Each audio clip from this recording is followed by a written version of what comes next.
Nope, it's not script chat. Just working on some maps, guys. Just gonna work on some maps for a few hours. Let's see here. We tested some of them, and I took some corrective action. First one that I want to test is GitcheGumee.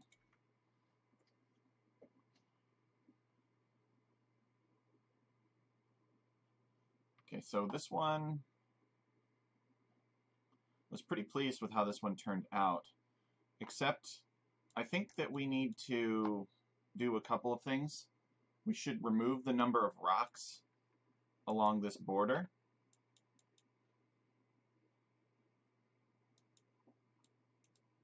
On this terrain. And we should remove this ring of unbuildable rock terrain here.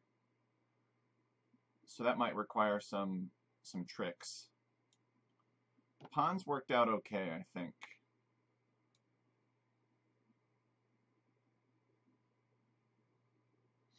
I don't really know what else to say about it. I enjoyed playing it, but it seemed like the games were pretty quick on it. This represents a large area, this lake does. And I considered potentially maybe it should be a bit smaller, the lake, but I like the lake being really big. There is not a lot of fish in the lake.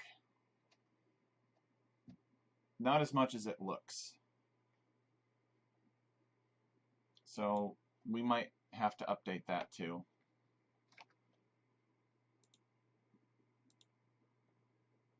First things first, though. Let us take care of that ring of unbuildable rock terrain. So we're going to need this one.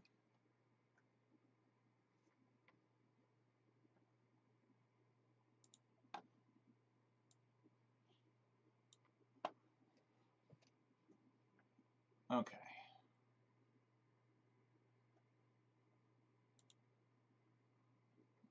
So I believe that that is the escarpments. Ah, yes. So this is where it's being built, layering unbuildable rock over the gravel. So therefore we should comment out everything else. All the other sections.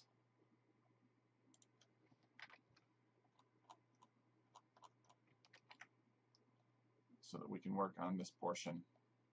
It's a lot like removing the upper layers of the upper floors of a building. Okay. So if this is not going to be rock, what are we going to put here? I actually don't mind rock so much as long as we make it terrain mask 1. What comes before the rock? Really? Gravel, you say? So gravel comes before the rock. Yeah, okay. So let's just do terrain mask 1.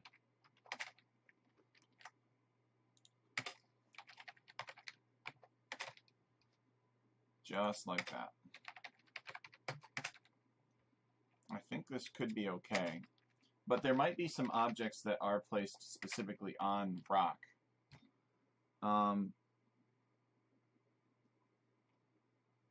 Replacing rock with gravel.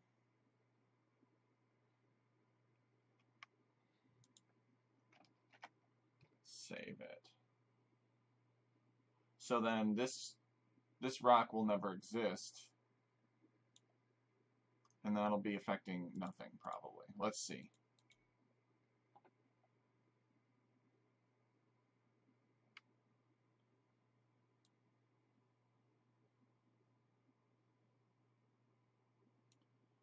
Okay, looks good, looks good.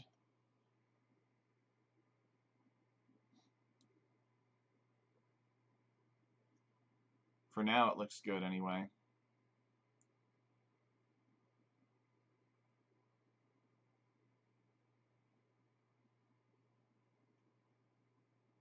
Yeah, I really do feel strongly that it should be Should have that rocky look to it.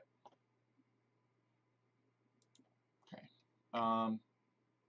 So I guess we keep moving on. What was the intention of this then? Create terrain, gravel from the rock. The big clue is that it's spaced to other terrain types too. Lowland separation.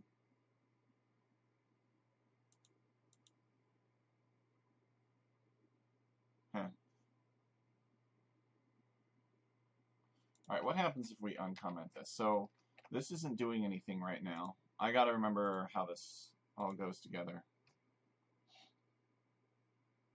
Do we separate the lowlands? Okay, it looks like we are still able to separate the lowland using spacing to other terrain types and such. So what? We just delete it?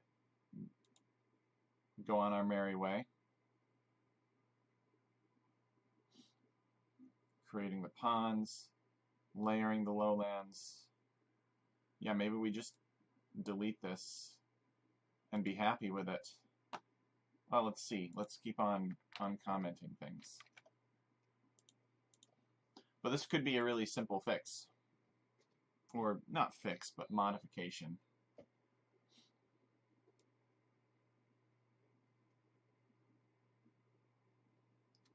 T-Bomber says that Wisconsin has lots of ponds. So that's what we're here to do. Look at that. There's even some geese along the beach. Good for them. Okay. So that looks okay.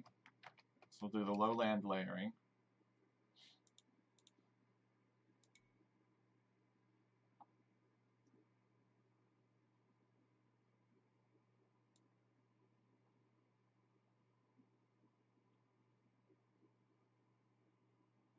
Okay, there's some gravel up here that is not masked with rock. It is not blended with rock of sorts.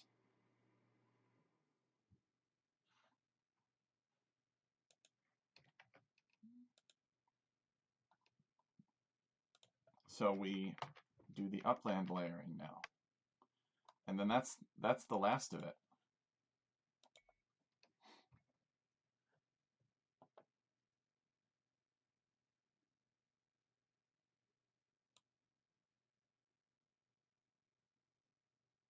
Okay. Yeah, I mean, it looks fine.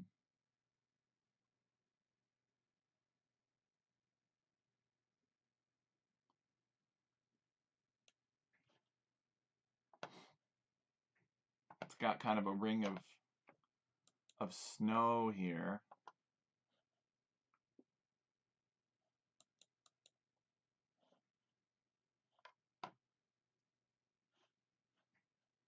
The important thing is the effect it has on the islands.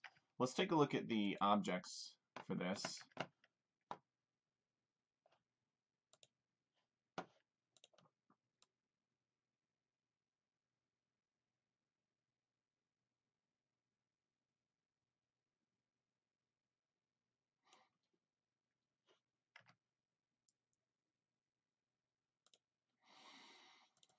Let's see if any objects are being placed specifically on the unbuildable rock terrain. I think there might be some.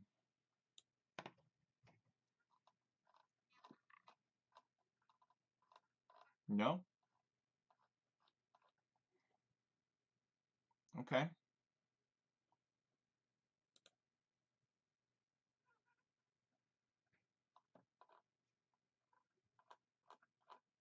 Yeah, I don't see any.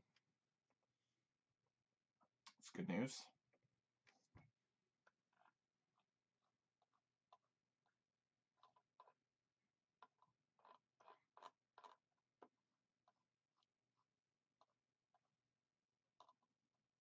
Alright, is anything being placed on gravel? Mountains are being placed on the forest. African bush snowy. Wet Rock Beach. These on-grid placeholders, spaced 3 apart. Nothing, they're not referencing anything. So these are clearly, yeah, this is clearly still the point of reference here. I wonder if we were inadvertently using the DLC, the DLC rock to prevent the spawn of these golds and stones that are supposed to be on Snow Light, not Snow White, Snow Light. Maybe it was blocking them and providing like a guaranteed path, if you will. Although they can't spawn on the beach, but I suppose that you could still dock this and prevent somebody from getting around that way. Oh, see, that's so hard.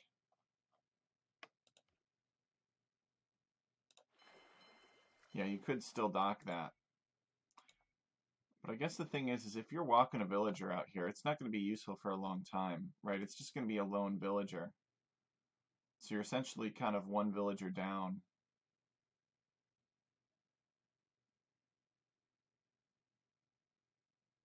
So maybe it really is just fine.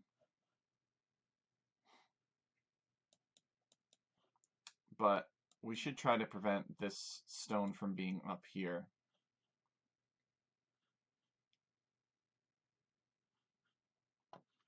Have little placeholders, if you will, going all the way around the edge, certain distance. Yeah, I feel like these mountains are kind of pushing up against shore a little bit more than desired as a consequence of that change. So the best solution would be to find, instead of DLC rock, maybe some other ring of terrain that we can put there now.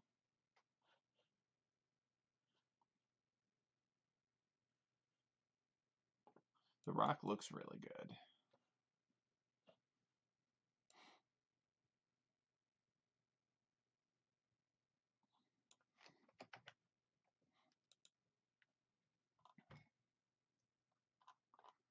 Okay, so the rock is right here.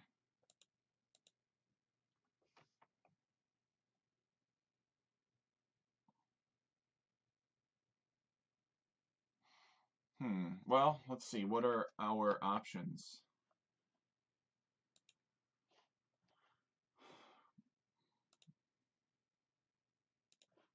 So 1 sec. Let me get my references out. AoE 2 terrains.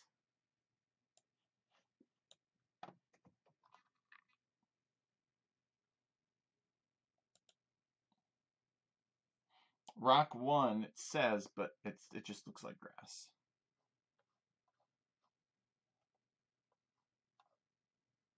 Potentially do cracked terrain, but I don't think it fits the biome. And we can't allow amphibious terrain like beaches. We have the gray gravel default. Yeah, maybe we just accept it and be done with it and just not spend too much time on it.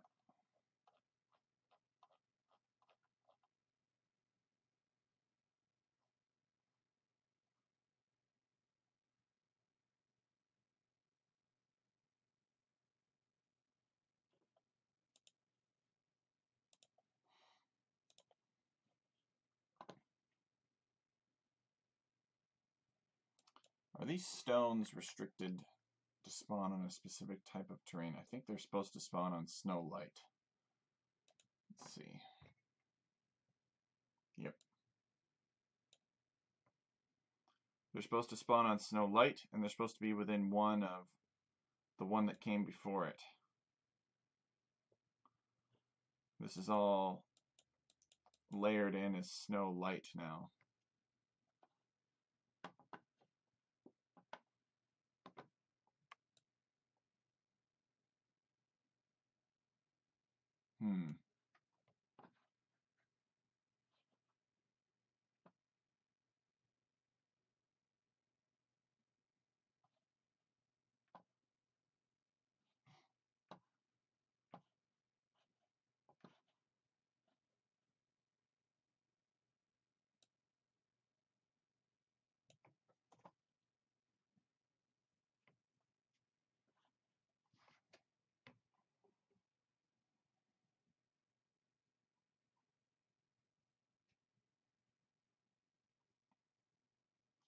Yeah, we should have a different type of terrain there.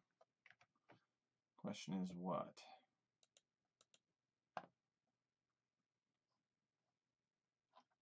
We could define any type of terrain, really.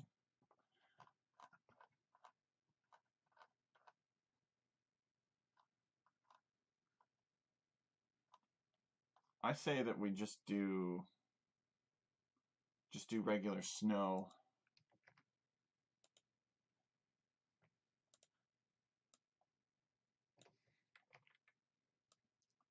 So let's try this.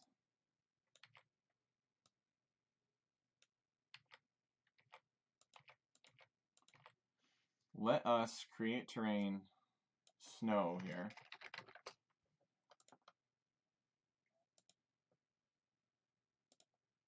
Layering snow. And these are all the same, actually.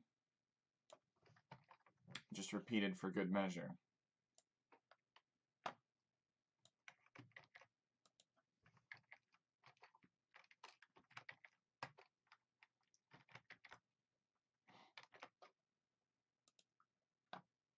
Okay.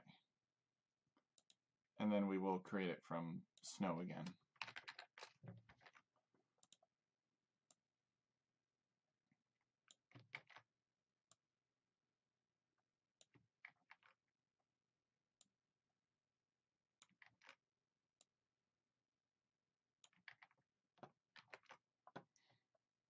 Okay.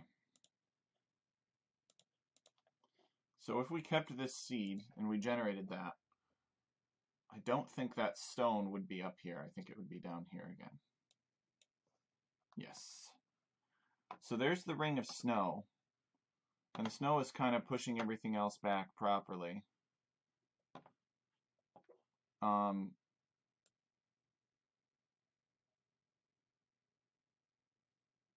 So we could actually mask maybe rock underneath the snow.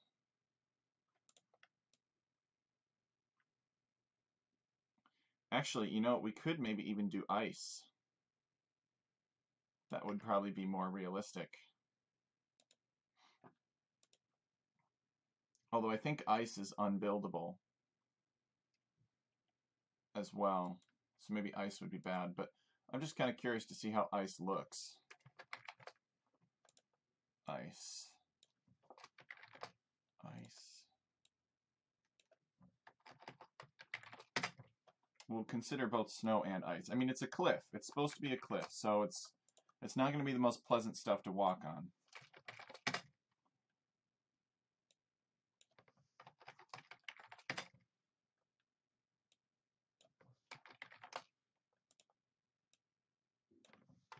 But I'm really interested in how this ice looks.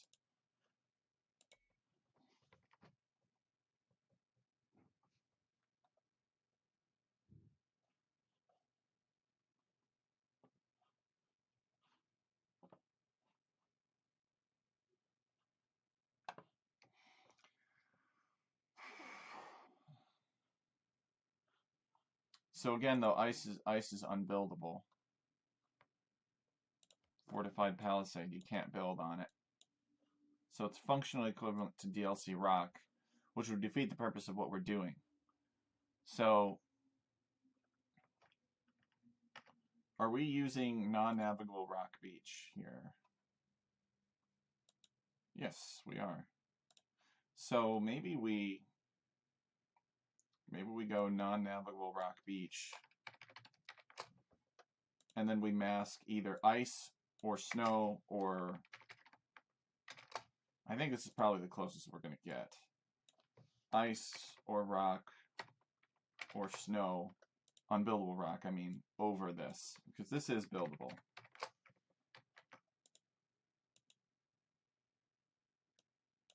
Let's go NNRB, and we'll copy that, and we'll paste it. And the reason we do this 4 times is just to make sure that it gets all of it, because sometimes it needs a little encouragement. It needs a little persistence to encourage it.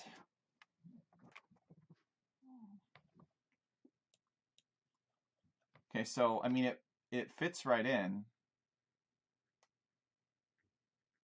although I think the non-navigable rock beach actually kind of messes with the spacing. So I don't think we can state it directly. We got to do something tricky. Like we gotta use a different terrain type and then replace that, because this space in other terrain types is messing with it because there's non-navigable rock beach somewhere else. So we should have been paying attention to that too. But no matter. Doesn't really matter what we use, I guess.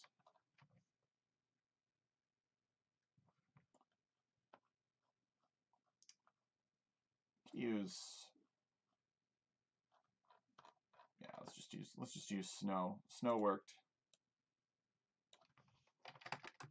Alright, so we'll do snow. Snow.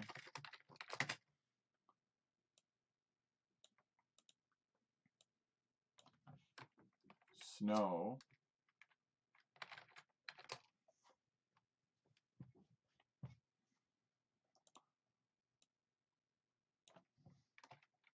Snow. And you know what? Let's actually just try just leaving it as snow. And let's just see how DLC rock looks masked over this.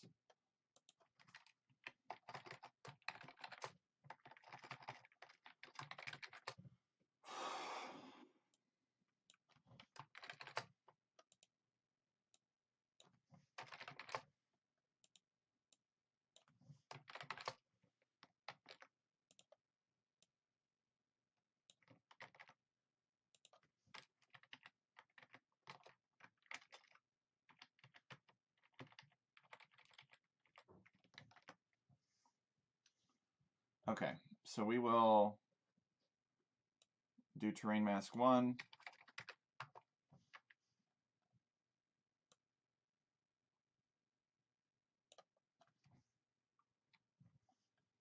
And actually, let's just get rid of this. We're going to create terrain DLC rock on top of that snow. There we go. And then we'll repeat this 4 more times.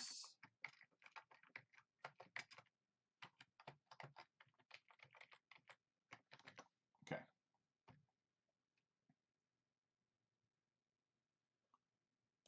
Let's see how we look here.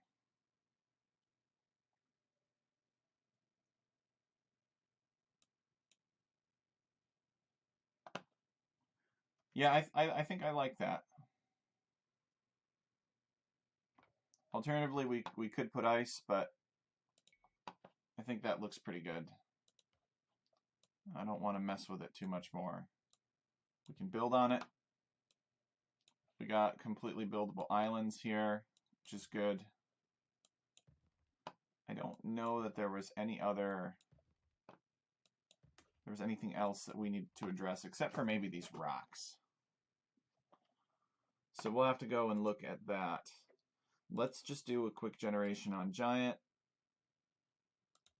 because I love looking at these maps on Giant. The manual land placement program has the best capability to draw everything. You know, maybe I should have made like a river or something like that going out to the big lake. Now that would have been a lot of fun. I'll have to do that for a different map concept, perhaps. Yeah, so I think I want to try to collect these big rocks around the mountains themselves, instead of having them be sort of scattered like that. Because you get in here and you get to colonizing this area, and those big rocks can get in the way of building new town centers and such, or buildings in general, farms particularly. Although you should be doing fish traps, of course. We've got a big naked mountain out here. Look at that. There's no trees to keep that mountain company. Not like this mountain has.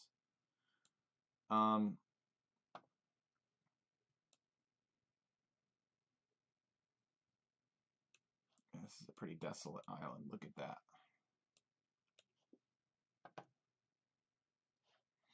But overall, I'm still very, very happy, obviously.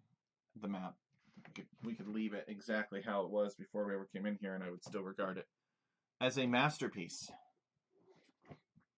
I know. I always think that. Okay, so let's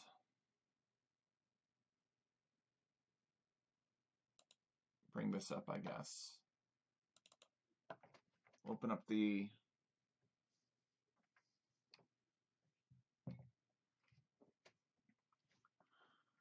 script file for it, and we need to make sure that we're working on the correct folder.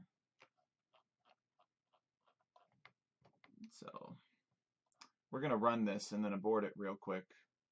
So we've got all this other stuff out here. We're actually solving Poisson's equation in here, which is sort of funny. Never thought that I would do that, random map scripting. Anyway, we don't need it, right? We just need to run it so that it has the proper directory to be able to target this spreadsheet. So that when we run this, it actually reads the results. So we'll hit run. Oh, that's not good. Doesn't find any of the functions. Don't believe that. Well, here we go again. All right, tell me your path.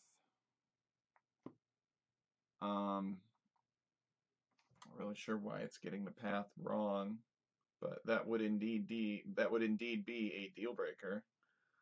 So path maybe 1 to 90. Okay. Good enough. So we'll try changing this to 90, or maybe 89 would be better. It's slightly more appropriate. Get rid of that backslash. You know, it really bugs me that I haven't actually taken the time to sort of document it all out and figure out, okay, you know, this is where all my functions are stored, and this is how I'm going to update them, and it's all just sort of very chaotic. All right, well, it thinks it's running. Let's stop it. Looks like it has a bunch of stuff we don't need. I'm not too worried about that. I just need to know that if I run this, it'll be able to find it, and I think that that is the case. So we got these mountains up here. These mountains are being placed on forest terrain. Really? So I guess it's able to put some forest terrain down here.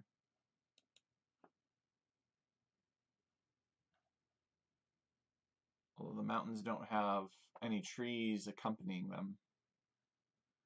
Because I guess there was just a single tile of forest terrain here. And probably what happened is the mountain got placed, and then there was no room left for the trees, would be my guess. I don't want to mess with that too much, though. Let's see if we can find... Yeah, so here are the trees being placed on forest terrain as well. And what about the rock? Here we go. Some rocks. So some of these rocks are being placed on beach, some of them on wet rock beach. Interesting. Oh, I think that's what B is. Oh, okay. There was an error where, I remember this, where sometimes random beach terrain would be created. So this is actually just stuffing rocks, that random beach terrain, to hide it. I don't think we've seen that in a little while, but it sometimes does happen. I think like right here is an example. This is just because, yeah, whatever. Whatever. So we're going to hide it behind some rocks. That's fine. I don't really care too much about that. You can spend all day working on that. And I've got more important things to do, so I'm not going to do that. So that's fine. We'll leave that as it is. So we got to find all these ones are for the beach. And we got some sea rocks for the water and for the beach. That's all good stuff. Some floating ice chunks. That's good stuff. Okay, what are these?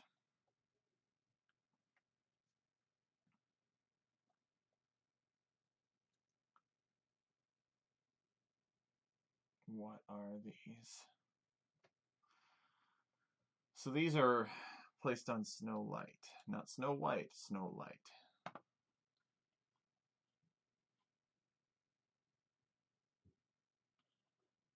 I bet that's what these are. I can't really think of anything else that they could be, honestly.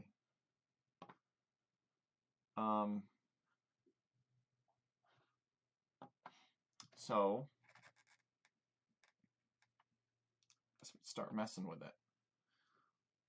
They are avoiding 5 and 13 by 7 and 5 tiles, respectively. Well, what's 5 and 13? They're avoiding these other on-grid placeholders. What? Which this one is in and of itself avoiding 1 and 2 by 5. I think this has something to do with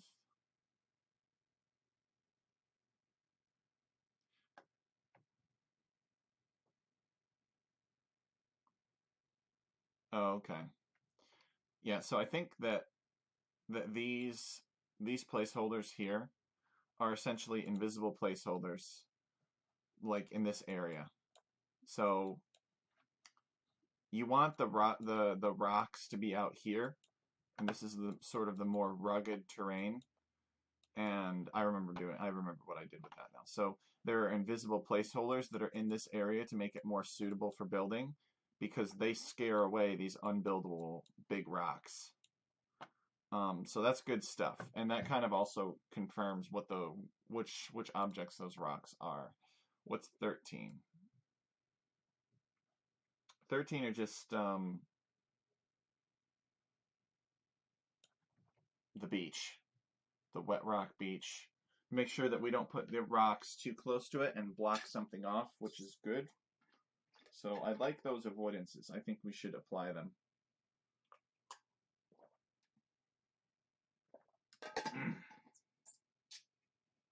The question is, sometimes actor area to place in can get a little bit screwy with actor area to avoid if you're not doing it over a town center. So we have to be careful about that. But we know that these are the right rocks. So maybe we kind of do this a little bit differently then. We give this one temp min distance group placement of 1, and we actually give that one temp min distance group placement of 0. We don't care about their forest distance at all, and we insert some kind of requirement for I think that we can do such a thing. We actually have several mountains here. We got 3 different mountain types. So I think we need to make one for each. But let's do 7 for now. It's number 7. And we want it to be placed within a certain distance of 7. So where do we go here? Here we go. Okay. Rock.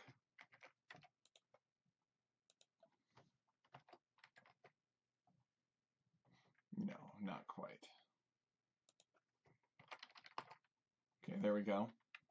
So we want it to be placed within, say, 2. 2 might be a little much. Probably 1. We'll try 2 for now, just to make sure that it's working properly. We'll copy this, paste it here, save it, and then we'll try running this. And we'll just see what the effect is and make sure that actor area to place in can properly capture it. Because if it can't, then we're going to have to be a little bit more creative. Let's see. Oh.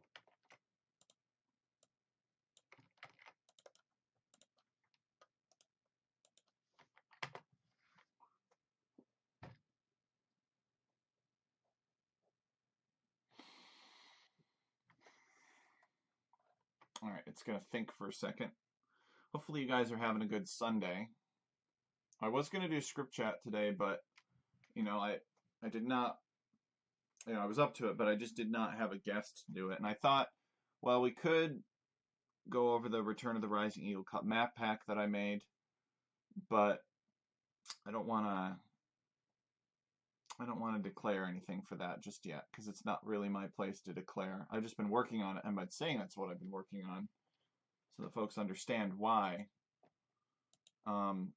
Okay, so let's see if these rocks are kind of drawn to the mountains a little bit better. Let's see. Actually, technically, we don't really need the other avoidances, so that would be the next thing to delete, probably.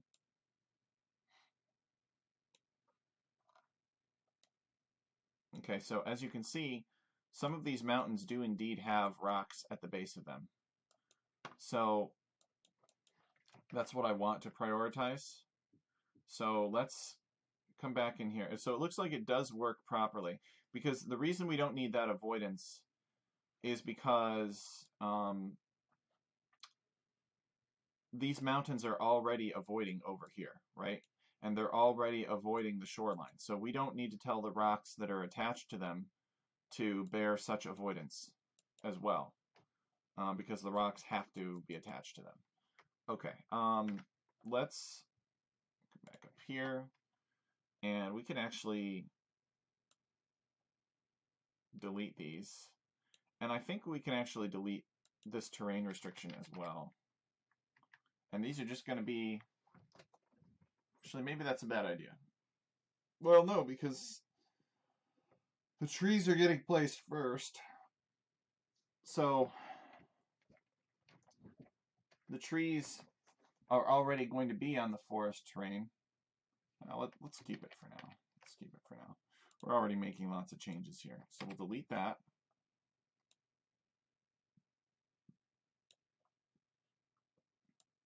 We can get rid of a lot of this. Insert rows above. I don't think that any of these were referencing that. So let's copy this now. And paste that there and then there. Because we got 3 different types of mountain here.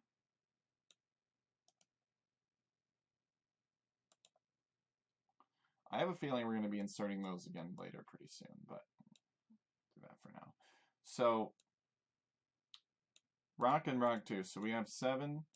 We want, I think it's just the next one, right? Yeah, it's 7, 8, and 9 for mountains 6, 7, and 8. So we need to bump this up by 1, bump this up by 1,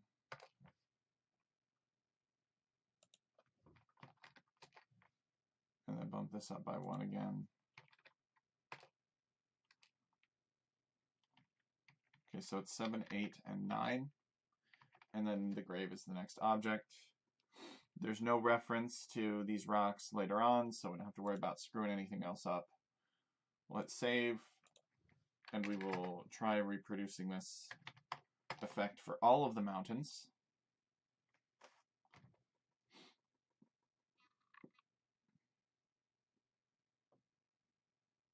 Yeah, my scripting streams are the least popular, I think, of all the streams that I do. It just seems like, people have this urge for action. But maybe I've been doing too much playing and not enough scripting lately. Maybe if I scripted more, then more people would be around.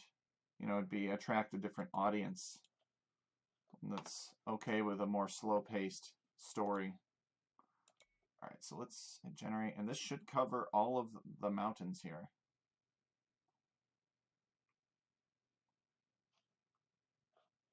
So we can see that we have rocks everywhere. I want to be kind of careful about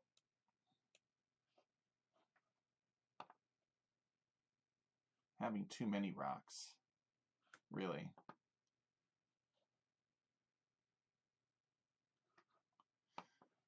And since these rocks aren't really,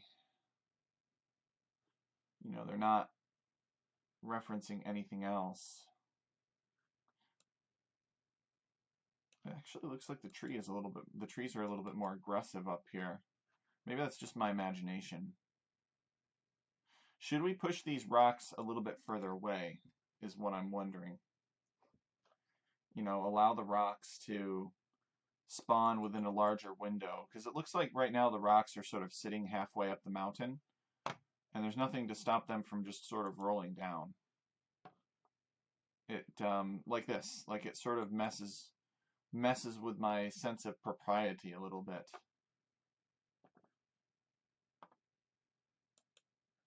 Hey, Yo-Yo is here. Welcome, Yo-Yo.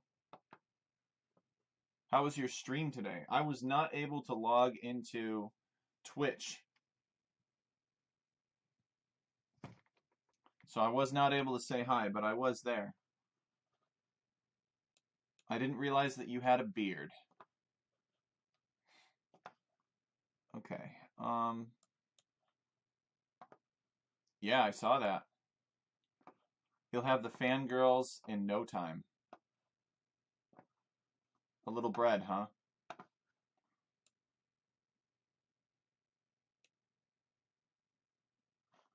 Yeah, so maybe what I do is we make it so that you can walk in between these rocks, perhaps. Ozzy the One says, "What is this map for?" Oh, hey Ozzy, welcome.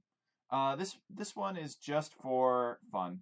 I made this for a Wisconsinite in the community because he's from Wisconsin. But the map is inspired by Lake Superior, the Superior, Wisconsin area. Half of it is kind of like a land nomad style, but then there's a very vicious and dangerous lake that occupies a large portion of the map.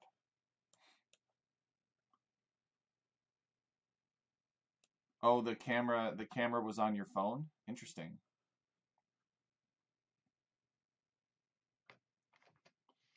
All right, let's see.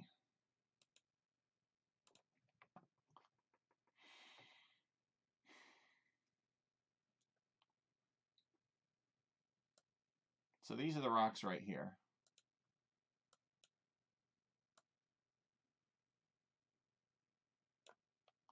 They're placed within two. You could place them within three. And maybe give them a larger avoidance. Oh, I think I know what I'm going to do. I think I'm just going to make more rocks.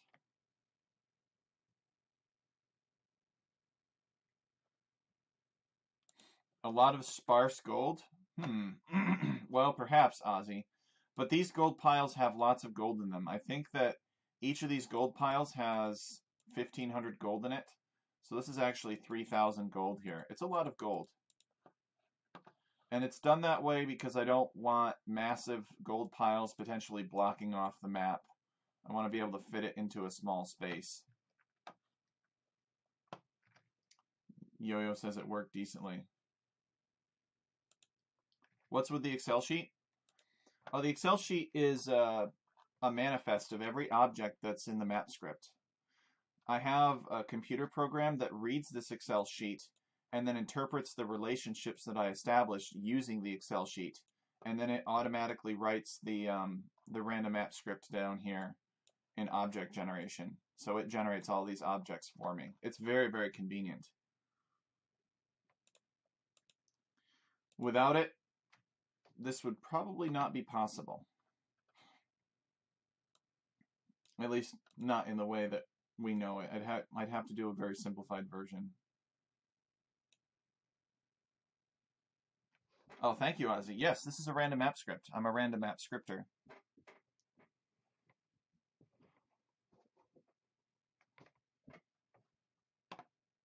Oh, you ain't seen nothing yet. We're just getting warmed up here. I have a lot of maps I can show. Oh, I don't know about that. I think it's easier to random map script than it is to use the scenario editor. Not in terms of skill, like it does require some basic programming knowledge, but once you learn that, and I think it is very easy to learn, you can make stuff way faster, way more efficiently, way better than the scenario editor. All right, so I think what we're just going to do here is we're going to watch this, Ozzy. So we're going to delete this numbering here, and that will deactivate this, but we don't want to deactivate that completely. We want to just insert some more rows. And just like that. And we'll copy all of this information over for these rocks.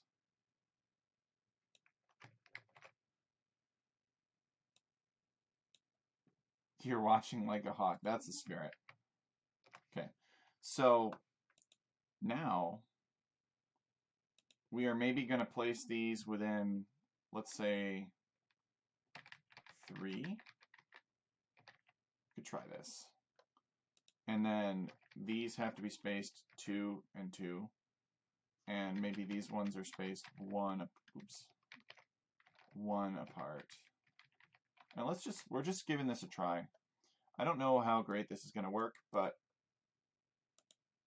we're just going to try to add sort of another ring of rocks outside of that original ring. Only this ring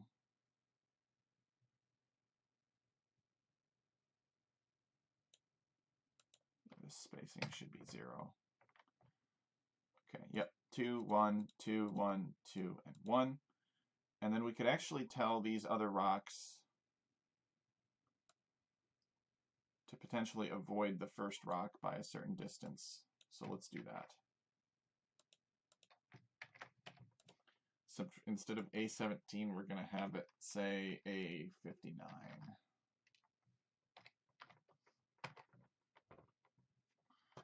Okay, so this is going to tell it to avoid whatever's in row 55 by, let's do 1 tile. We'll copy that, paste it twice more, and we want to avoid whatever's in 57, so we got to put 61 in here. These are the activation numbers. If there's no number here, then the computer program will assume that it's just kind of like a workspace, that it's not intended to be used. So unfortunately, we have to have 2 sets of numbers, which is confusing. All right, so we'll try this. These are being placed within objects 7, 8, and 9. So 7, 8, and 9 are the mountains. So hit save. Yo-Yo is going to lurk. Lurkers are welcome. Thanks for joining us today, Yo-Yo. Save it.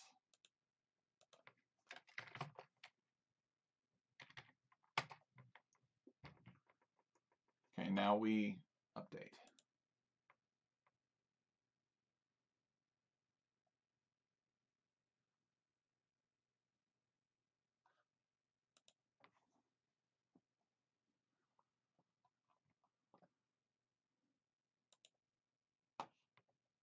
So it's processing. Ozzy, how did you find this channel? Okay, so it's done. It says we know it's done when it says writing the file, because it only just takes a second to run the file. All right, so the effect will be that there will be this ring of rocks, but then there will be sort of more rocks scattered far away from this.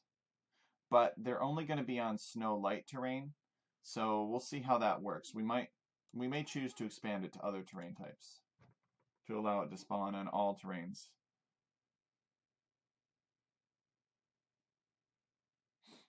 Ozzy the One says it was just on my recommended and the title interested me. Been watching a bunch of AoE2 content as of late and been playing a lot of AoE2 as well. Oh, it's a fun game. Okay, so it looks like we have indeed attracted more rocks. It almost looks like they're a little far away from this. And some of these are pretty close together. It does look like a more rocky mountain range, though.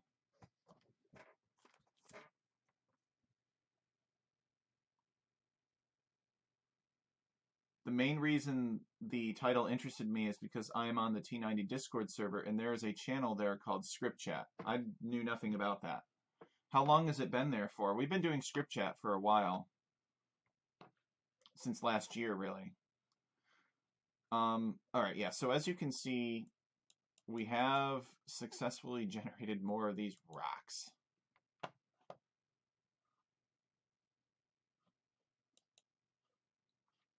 I don't know if this is exactly what I'm doing.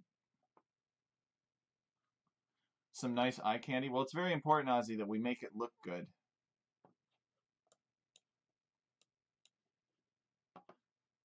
But it's also important that the rocks do not impede movement. Like somebody should still be able to get back here. So right now the rocks kind of like they avoid this other type of terrain over here. I bet if I did not restrict the terrain type, we can even keep the seed and check back over here. If we didn't restrict the terrain type, then the rocks would appear here as well.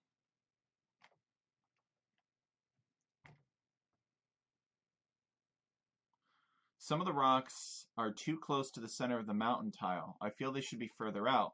Make it look like they're on the edge of a mountain. Yeah, I agree. I think we should move the rocks out a little bit. See, like these rocks look like they're kind of hovering up there. And that's not exactly what I'm going for. We were talking about that earlier, that the rocks might just roll down the side of the mountain. Okay, so let's kind of take some baby steps here. Let us remove the terrain restrictions for the second set of rocks here. So this and 6 tiles total.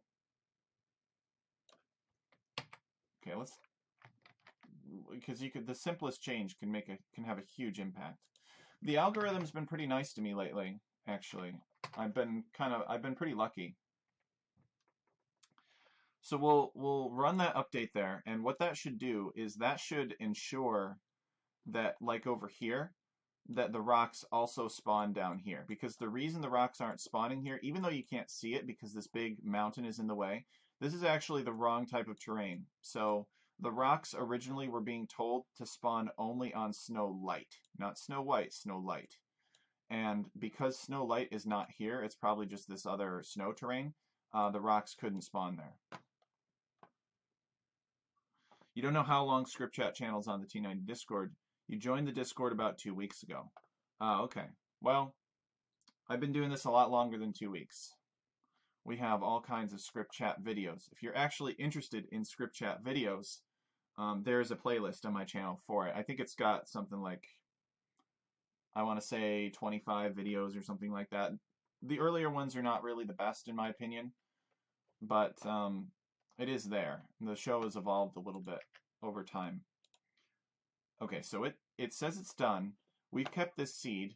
Here's what we're looking for. We're looking to see, do we add more rocks in this way so that these other rocks aren't too close to the center?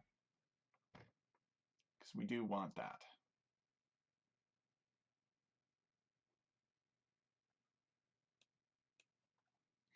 Okay, that does look a lot better.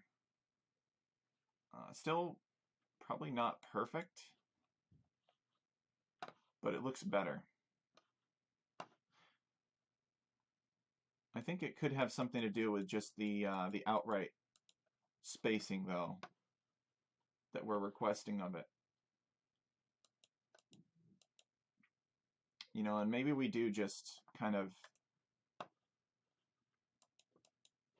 dial that spacing back down. But what we do is we bake it in so that these rocks have to be spaced from each other. So the rocks are really just kind of an accompanying feature to these mountains.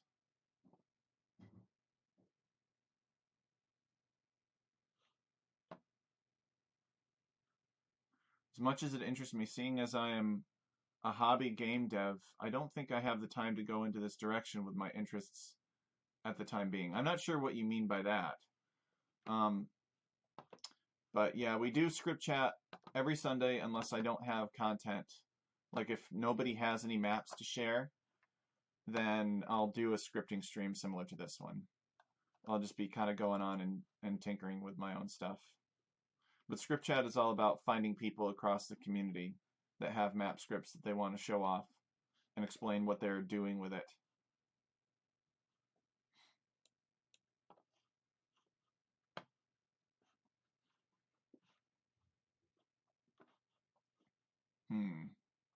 Okay, well, let's come back here. So we could remove Snowlight here as well. Let's highlight these 6 so it's easier for me to follow.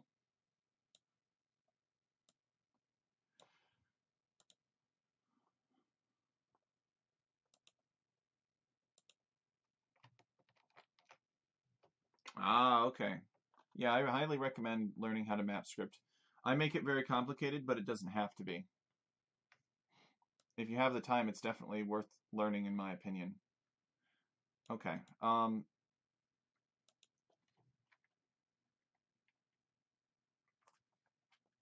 we were going to remove that restriction. I don't think that restriction was too big of a deal, actually. So maybe we come in here and we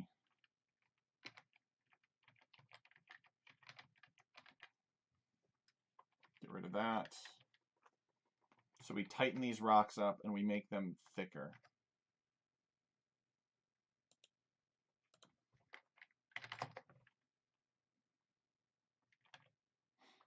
Yeah, I'm one of the guys in the community that makes them. We have other guys in our community that test them. We play on Saturday nights. We played this one a couple times. I'm just working on it based on some of the feedback that I got. And the feedback was originally this was kind of like the rocks were randomly dispersed up here, but it made it more difficult to build up here. And if somebody does get driven out of this area, I would like for people to be able to make a comeback, you know, to mount a comeback from up here. So the goal is going to be to sort of collect those rocks around the mountains. So they still have a nice mountainous, rugged look to them without them interfering with like town center placement too much. Everyone has their own process of doing things. That's true. I always find different approaches to solving the same programming problem very interesting. Multiple ways to skin a cat. Yeah, that's true. Or move all your initial villagers to the mountain and build a mountain kingdom. Well, that is a possible strategy. Let me show you with 8 players what the spawn looks like. Let's check. Okay, so this is done. So we'll look there after. But when you have 8 players, they're essentially arranged in a line, similar to Coast. No, what is it?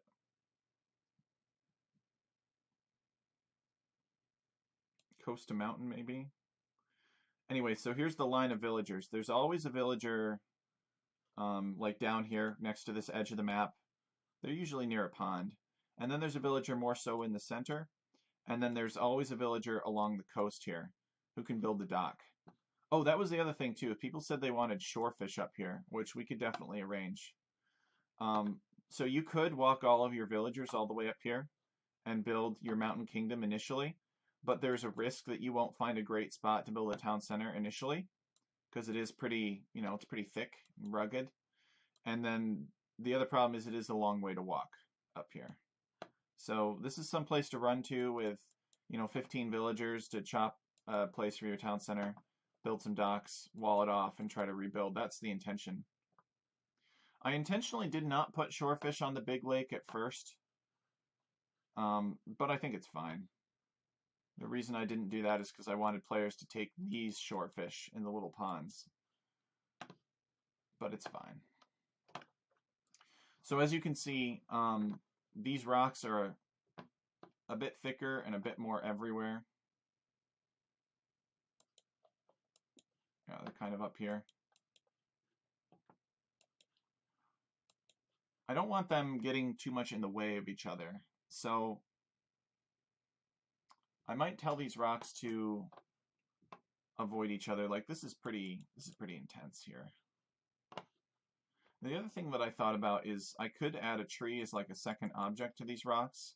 So it's like rock and tree around these mountains. But I already have other trees around the mountains, so that's why I'm maybe not too worried about it.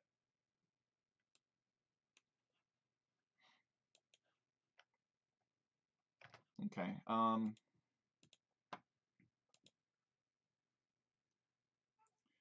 And if these rocks are going to have the same thickness, this set of rock commands, if this is to have the same thickness as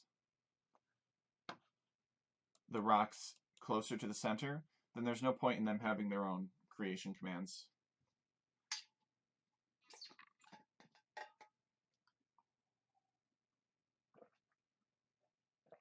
Why not put mountain goats there for hunting? It's a possibility. I mean, this is Canada, right? Canada has mountain goats. I mean, the thing is that there are geese just really close by. It is possible, though. There's geese close by, and of course there's fish close by. I actually do think I have mountain goats maybe in this closer highland section. Maybe not. No? I got cows, though. Lots of cows. And I have deer down here. Bears? Oh, that's a good point. Remember that it's a nomad map, so I want to be careful about putting wolf class animals on a nomad map.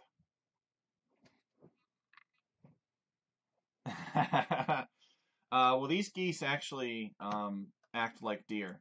They're not real geese. And maybe in some of the generations, the geese appear on the water. The geese can actually walk into the water when you're playing. It's pretty fun. Of course, I do it, but there are different rules. So we'll keep these two different things, right? We'll have 2, 2, 2, 1, 1, 1. And we'll place within 4 in this case. And have them avoid those by 1. That's fine. But we will place these within 3 is the big thing. So these will be more sparsely populated, and these ones will be closer. So we could try that and see how that looks.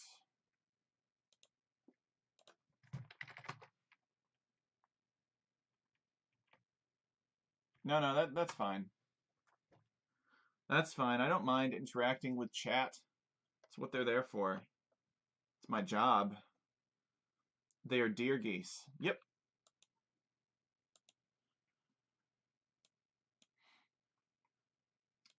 Yeah, I would like to test this map again as soon as we're done making some modifications. Maybe the guys will do community games tonight. And by the guys, I mean me. Maybe I'll host community games tonight, and the guys will show up if they're looking for something to do. There's a pretty nice group of people. We got like 2 of them that play the community games with us though, who are just way too good for everybody else. And one or the other wins 90% of the time. So we have to team up on them to try to stop them, and they still usually win. Okay. So this is done. So I tend to chat a lot too when I'm participating in somebody's stream and not just lurking. So we'll hit go. You can see that we've got a lot of rocks here now. We expanded that radius. So I think we can program in some avoidances for these rocks.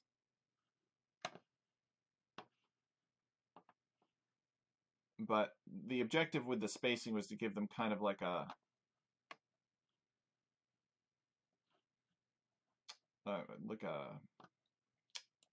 rougher outer texture.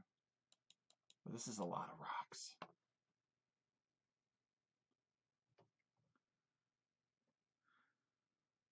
Yeah, it is a lot of rocks. So I'm trying to decide if I really want this many rocks. So I do want people to be able to build back here and get to all of the trees. Could start baking some avoidances into these rocks. Let's do that. So this is the second set of rocks. Let's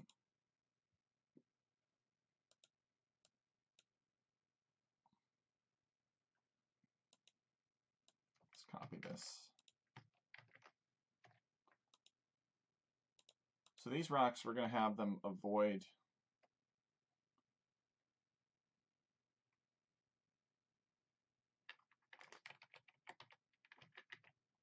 so each one of these three represents a different mountain type, right?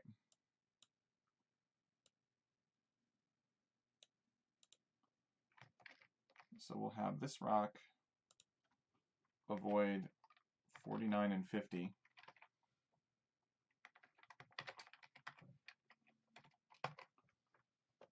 Yeah. Well, except that's not right. It's 54 and 55. We'll have it avoid them by 1.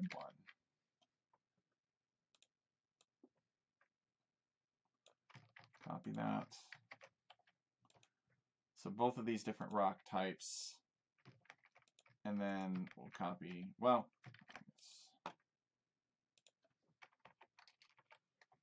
through. And we'll come up to 50.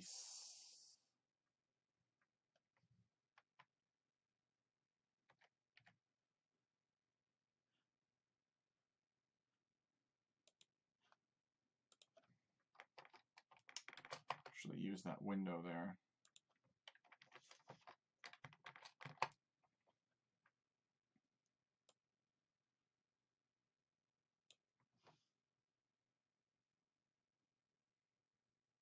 So,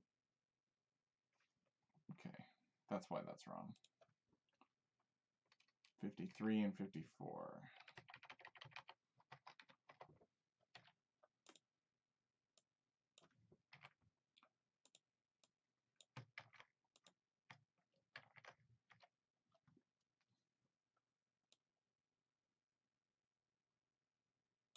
So this is avoiding 49 and 50. Okay, good. And this is going to avoid +2 to that,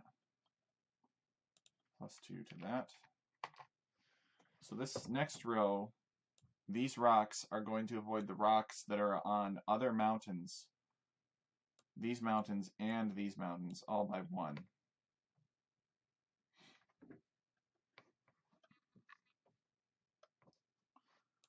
Now these, oh, okay, these are already avoiding something.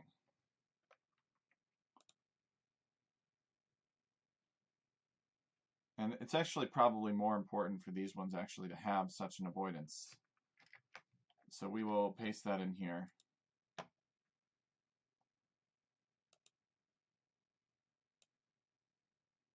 Yeah, we'll just have it avoid all that. By 1, basically everything that came before it. Actually, it cannot avoid itself. There we go.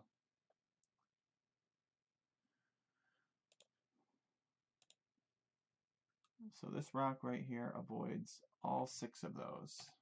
Good. And this one's going to avoid these 7. Absolutely don't understand. I don't even understand it. I don't even understand it myself. I mean, I have a good idea of how it works because I made it. I made this program. But the details of it confuse me even.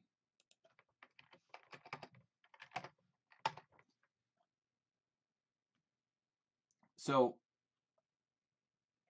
basically, let me just finish this up here, and I'll explain what it's doing. 62.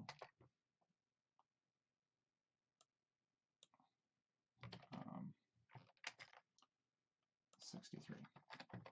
So basically, this list of numbers right here, what the program that reads this Excel file does is, let's put 1s in here as well. So the program reading this Excel file basically says, all right, you want a rock, you want this rock to be of type neutral Gaia convertible. You want 9,000, oops, we need to make sure that this is the correct number. You want that rock to be 9,320 groups.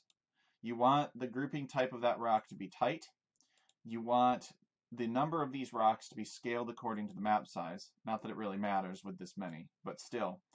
And then you don't care about what terrain it's placed on. See, that's this header right here. You don't have any distance to other zones, any forest distance, anything like that. No min distance group placement.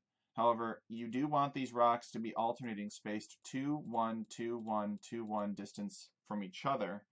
But most importantly, you want them to be placed within 4 of object number 9, which is up here. Object 9 is DLC Mountain 8 here. And then you want them to avoid this list of objects here with these numbers, which happen to be other rocks. And you want them to avoid it by 1. Does this map script also work on tiny maps? Of course. What kind of map scripter would I be if I introduced a map that only worked on one size? So we'll save that. We will run it. Oh, thanks, Ozzy.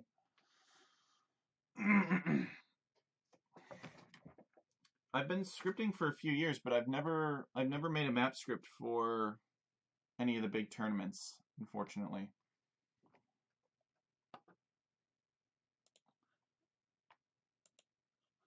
Okay, so it's all set. Let's see how these rocks look now.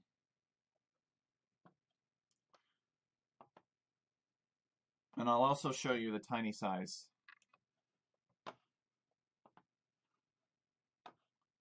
Yeah, I think that looks a lot better. There's still quite a few rocks. These ones aren't really avoiding each other the way that they should be, though.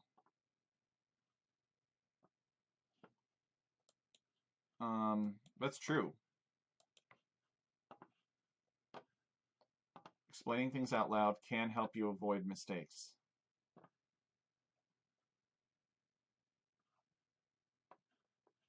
They're still not perfect. I think I should just like trim it down and just tell them to space themselves out a bit more. But it's better than what it was. Let's generate this on tiny size for you so you can see. The rubber ducky method of finding bugs in your code. Well, basically the program is pre-compiling, and then it's writing the script. We haven't even brought up the random map script yet, even though we probably should have. Yeah, it looks kind of block shaped. That's my chief criticism for it. It looks kind of block shaped, and we don't want it to be too close to these beach. There's an invisible placeholder on the beach that's helping us place stuff, like these fish, I think, or maybe these rocks. We don't want it to be too close to that.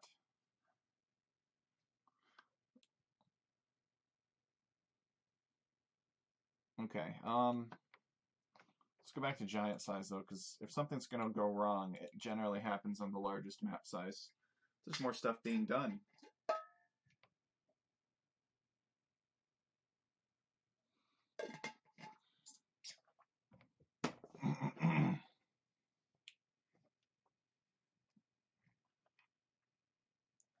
Well, I think if I add an avoidance in for these rocks, where they're avoiding invisible placeholders on the beach is organic in shape, so I think it'll make the rocks look more organic in shape as well. And then there is an option to reduce the frequency of them as well. I could, it would be quite simple for me to do this actually. Just change these to 2s and see what happens.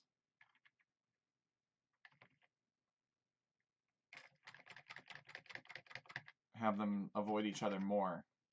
I mean, it's kind of lazier than it is to add one more avoidance in here, but it's worth trying.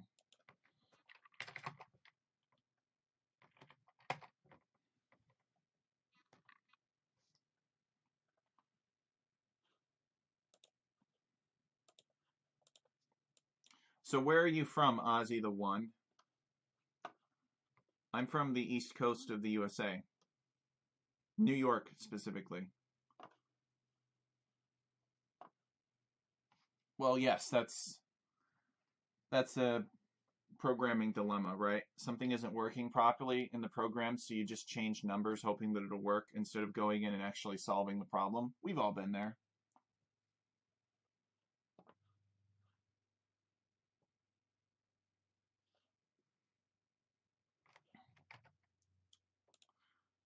All right. It is done. It's written. So let's hit generate.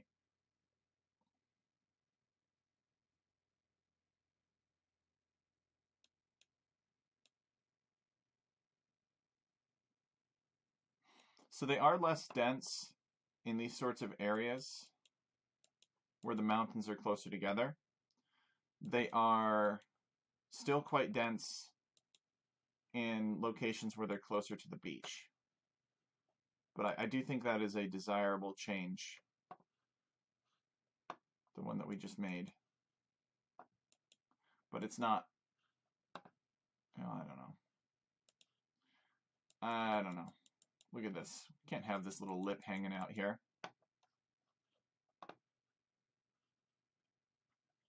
Okay.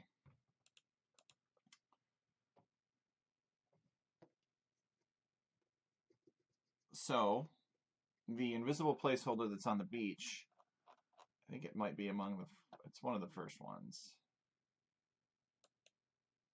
Oh, what is this? I didn't think that any of these were left. We removed DLC Rock. Tapman distance group placement 2. What's referencing number 6? Actually, a lot of stuff. Dang. Okay, well, if we're not getting this right, then that's a problem. So let's get that right first. That could explain why the mountains are kind of wonky looking. We removed the DLC rock.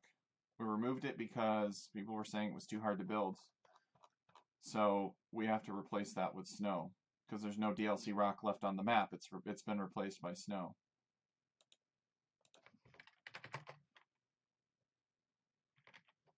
You're from South America. Interesting. Are you from Argentina then?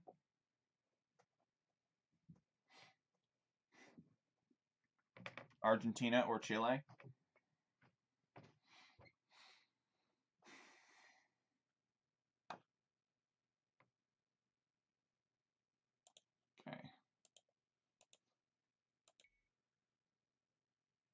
You're not from either one.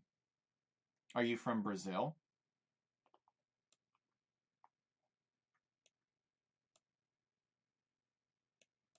Yeah, these mountains look a little bit more appropriately spaced now, which is good.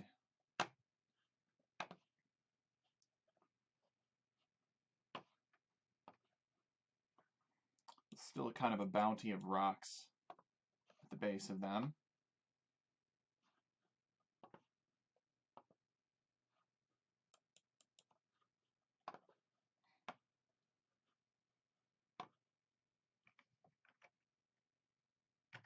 Okay, let's...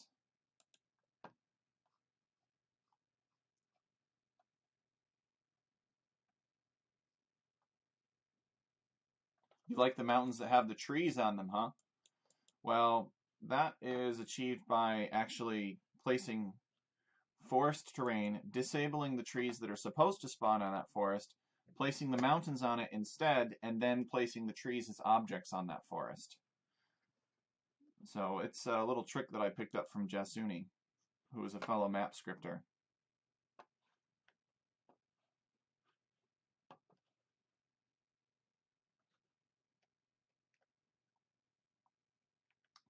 Yeah, maybe we just put the rocks.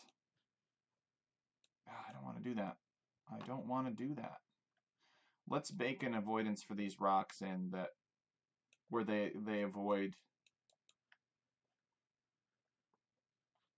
the snow. So this invisible placeholder is going to be on the snow right here. It looks like DLC rock, but it's actually snow. All right, I'm going to guess Uruguay.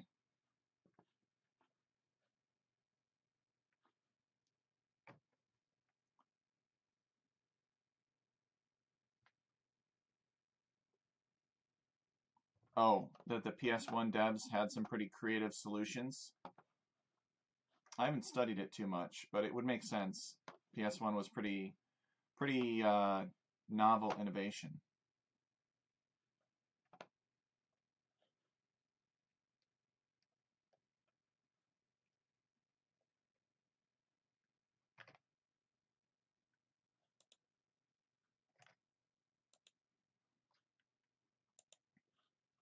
Uruguay is also wrong. I'm running out of South American countries. Are you from Colombia? Or maybe Venezuela?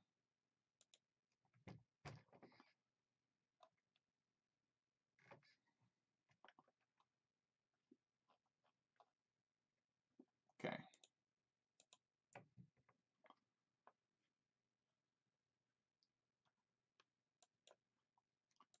So, let's see. Devs for Crash Bandicoot 1 filled the inner sectors of the CD with a garbage file so the actual game would be burned to the outer sectors. Because the outer ring of the CD spins faster and it would allow the game to load quicker. That's very creative.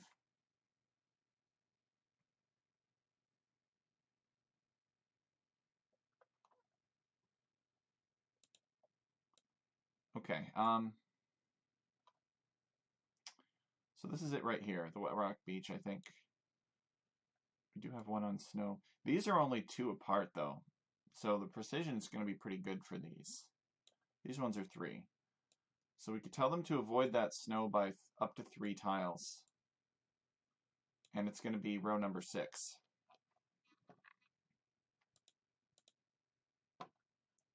So, copy this.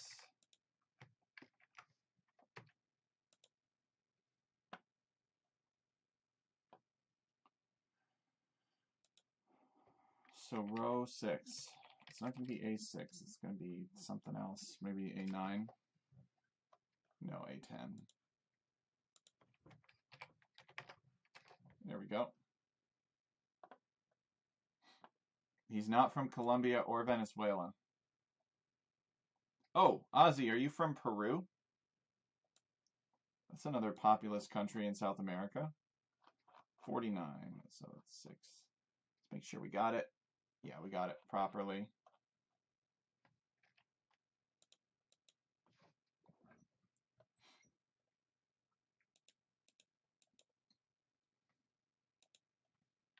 has to be spaced at least 3.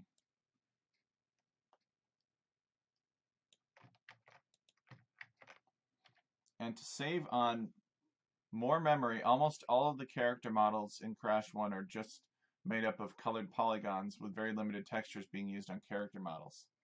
No, you're not from Peru.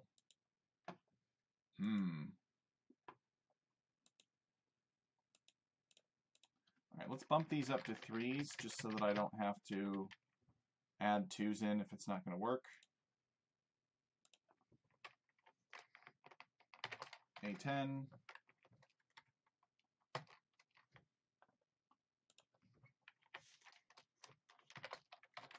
A10.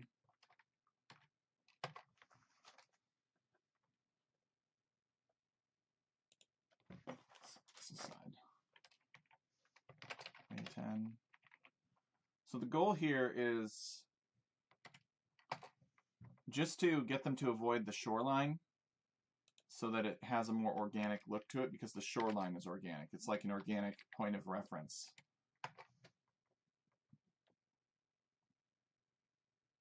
And the culling they did is insane as well. Almost always they were reaching the PS1's limit of rendered polygons on the screen.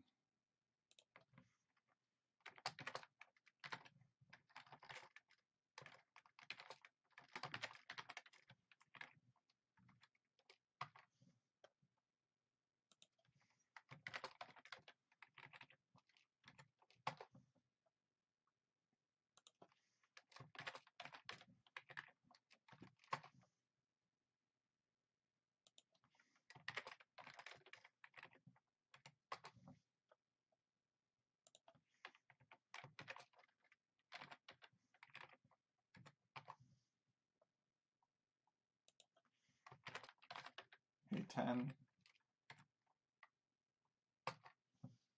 Okay.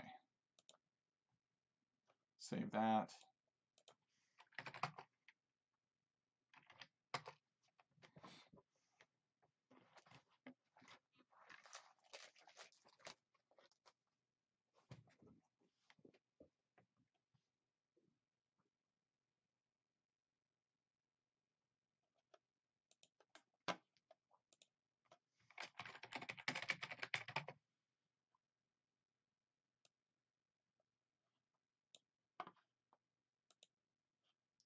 All right, let's see here. South America. Guessed like half the countries.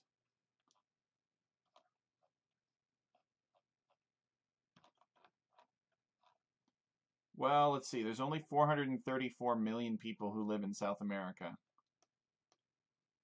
Okay, here we go. You're not from Chile. You're not from Argentina. You're not from Uruguay. You're not from Brazil. You're not from Peru. Let's see. Which ones did I not? You're not from Venezuela or Colombia. Are you from Paraguay or Ecuador? I guess the majority of I guess the biggest ones. Look at this. Paraguay is a landlocked country. That is unfortunate for them. You're from Paraguay? Wow. What's it like in Paraguay? It seems like it would be very, very steaming and hot. Like there would be lots of jungles. Or maybe it's mountainous, who knows?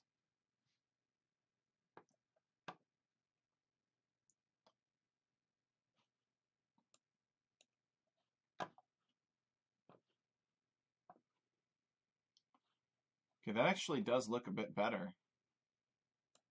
You can note that it's been chased away from this edge a bit, so it's not so oppressive. But I think we're going to reduce this to 2. I changed it to 3 because I thought it couldn't handle 3.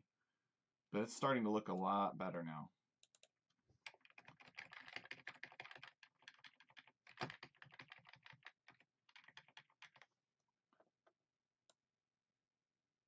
Okay, save it.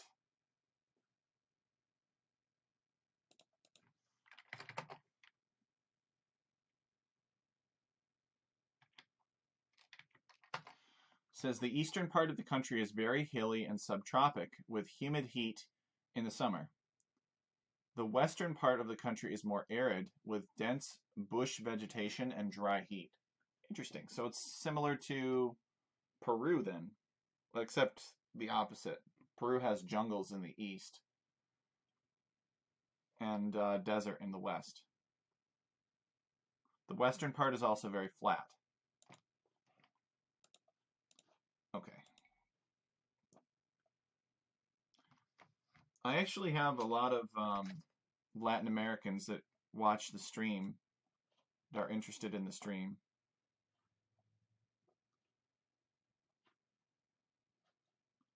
Maybe we dial it down to 1 here. No, I think 2 is the right number, but I think the avoidance to the snow should maybe be only be 1. That will be more typing.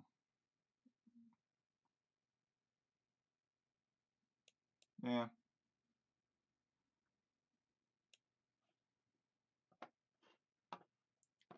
I mean, we might be able to go in later and insert more pine trees along similar rules.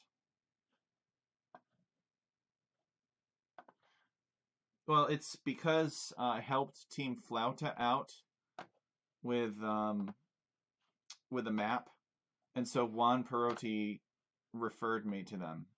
So I actually have a lot of people from Team Flauta that watch the show.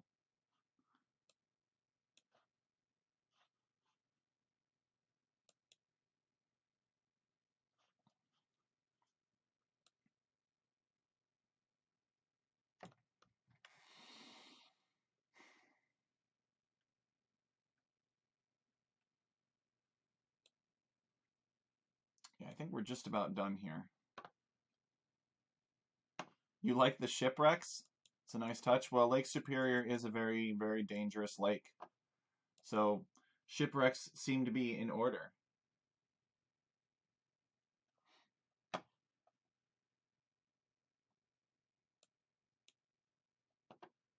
You don't know Team Flauta, but it's obviously a Spanish name. I'm surprised you haven't heard of them. Juan Perotti is kind of like the T90 of Latin America, it seems.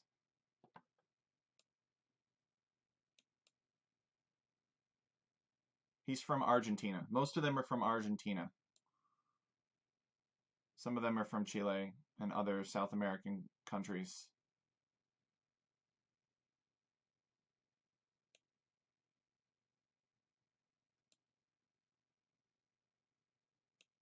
See, here's a guy from Team Flauta just playing Age of Empires now.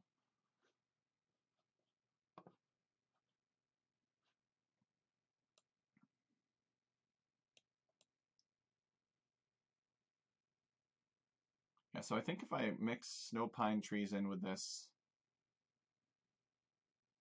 so it's less dense rock, that could work pretty well.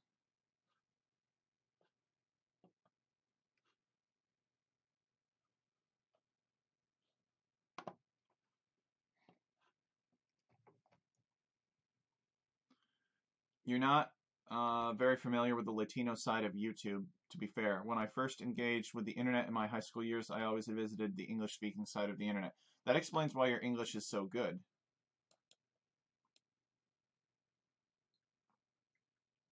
Um,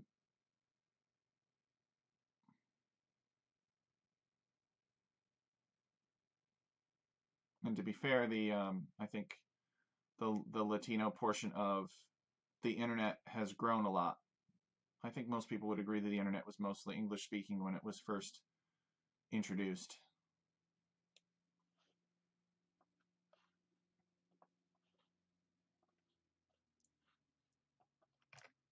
Okay.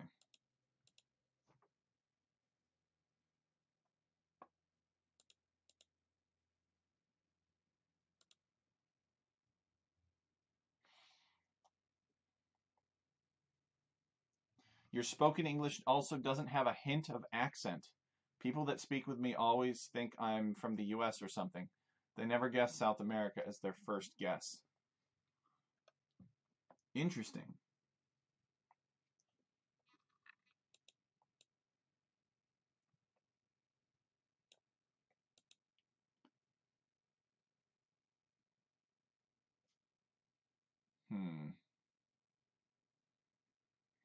So we could make these different, but I don't know that I really want to. I would love to mix in some pine forest with this, and then maybe cut down on the amount of pine forest that I'm using out here. Yeah, I think that's what we're going to do. I think that's what we're going to do. It'll be kind of annoying maybe at first, but I think it'll be worth it. It'll be worth it. So let's go like this. Let's delete these numbers here.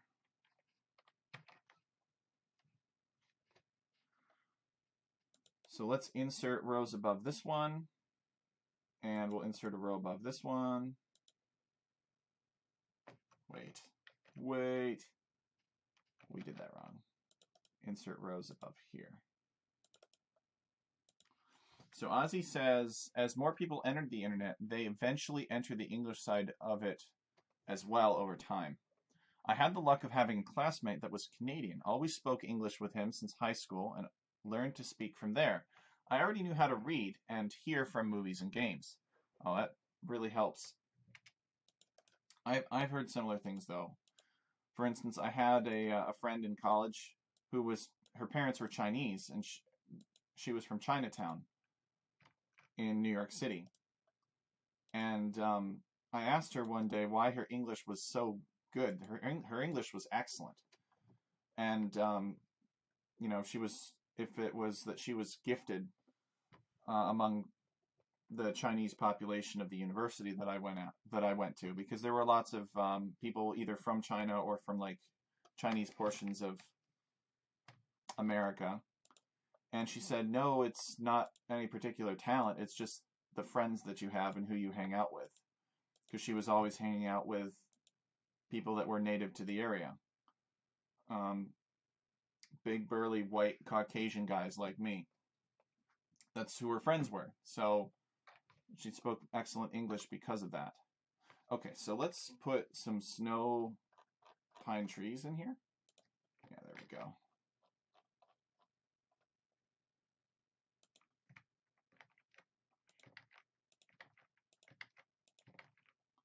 And basically what we're going to do is the snow pine tree is going to kind of,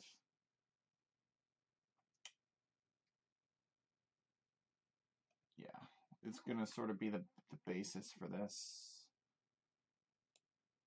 So we're going to have this start out as 1. So this is going to go maybe 2, 1, and then nothing.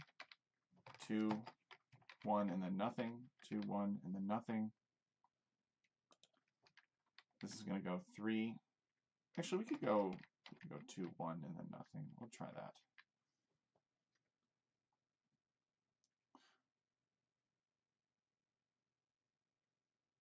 That's true. A willingness to improve your dictation. Sometimes it can require conscious effort.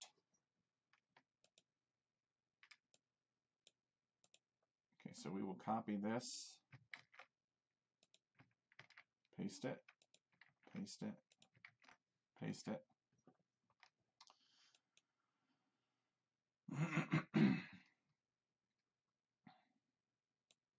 So these are all just avoiding the coastline. That's fine.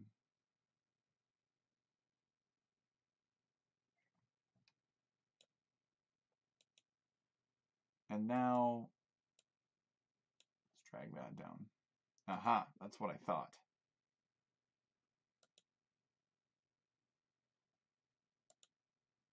So we need this to also avoid this snow pine tree. Now,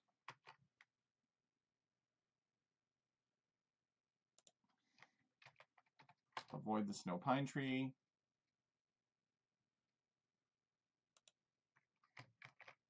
Copy that in there. We need this to avoid the snow pine tree. This is kind of complex. I set up something similar for Karga.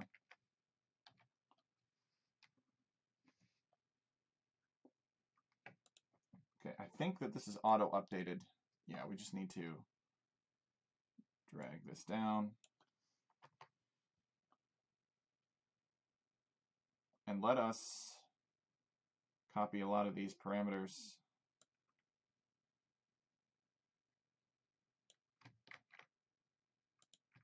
here. Delete that.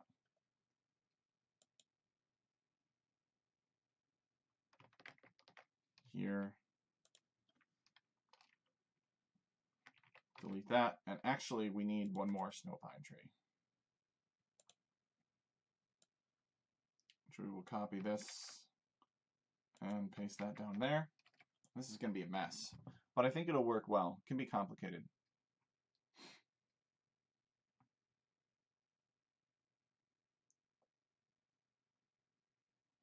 You speak 4 languages, but none of them are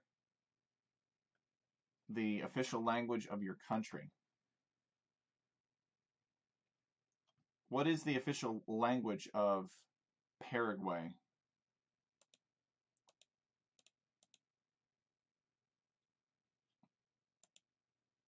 Okay, yes, we need to continue this numbering scheme down here.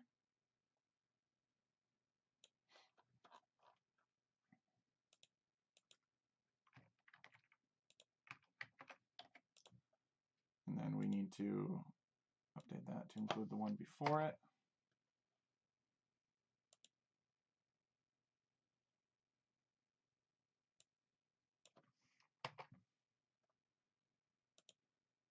That's good.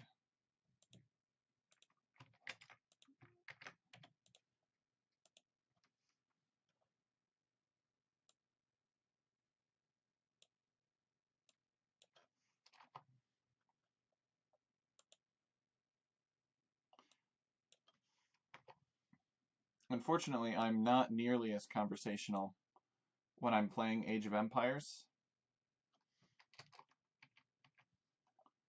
because that requires a lot more of my focus. But when I'm scripting, it's fine. I can script and chat at the same time.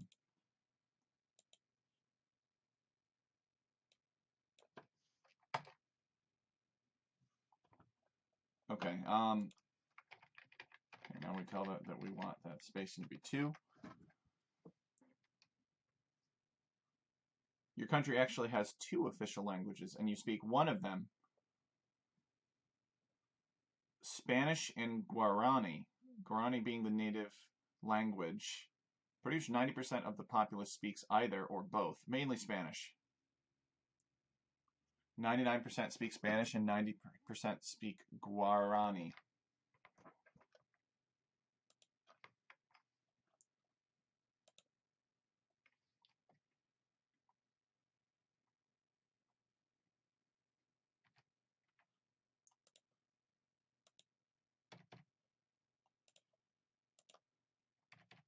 Check that. Check this.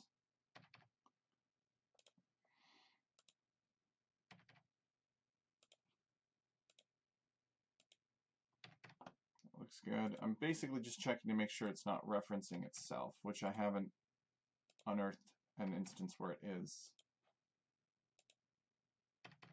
Okay, save it. Let's run it, and we'll check the update, see how it looks.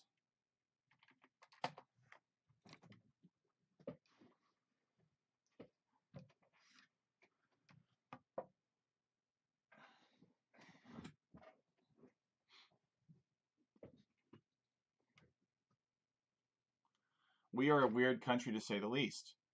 We had the opposite of segregation. Our first dictator forbade the European populace from marrying each other and forced them to marry the locals to homogenize the culture. Yikes.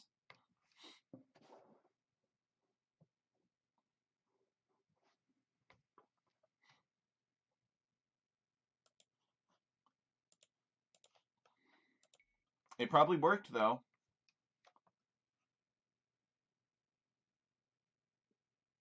Or maybe everybody just got really mad about it.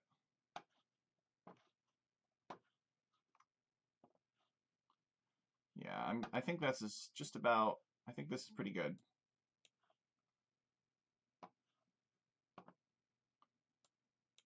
There's some neutral gold cropping up back here, though. Not sure what I think about that. Maybe that's normal. I don't remember to figure out which ones these golds are. I guess it's okay. There's a little bit of gold back here. Who cares, right? Most of it is rangeable by the water, so.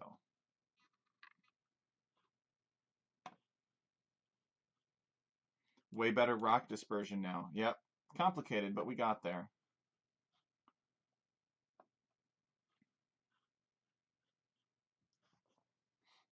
The only problem with doing it this way is it's kind of hard to say, which trees are lameable and which are not. But I don't think it's going to be that big of a deal up there.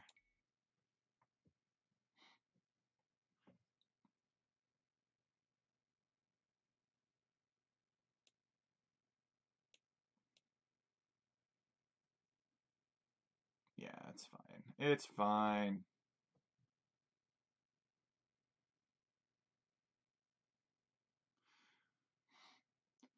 But, these sorts of peninsulas and bays and such are not easy to achieve with random map scripting nowadays. Not, or really ever, but they're easier now than it used to be. But people still don't do it, because nobody makes them do it. Uh,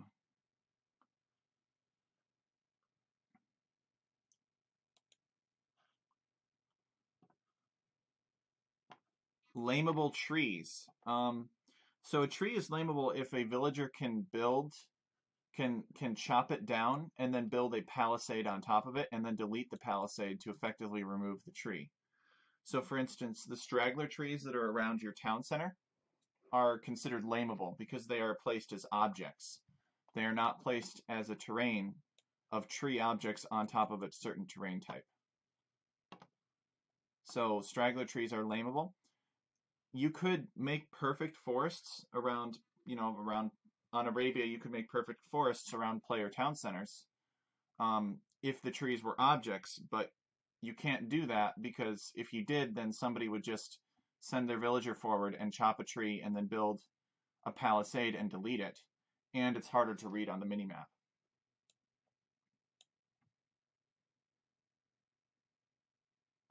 They patched it out so that you have to start building it. So the villager has to take his hammer and go tap, and he has to start building it. Before, you didn't even have to start building it. You could just place the palisade and it would delete it.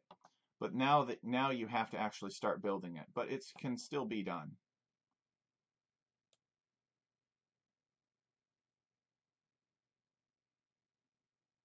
Yeah, I think we could spend all day working on that.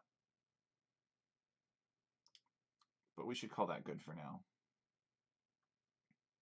It's not perfect, but it's better than it was.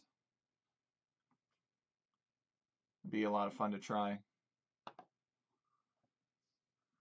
All of our scripts are shared in the GitHub repository, Ozzy.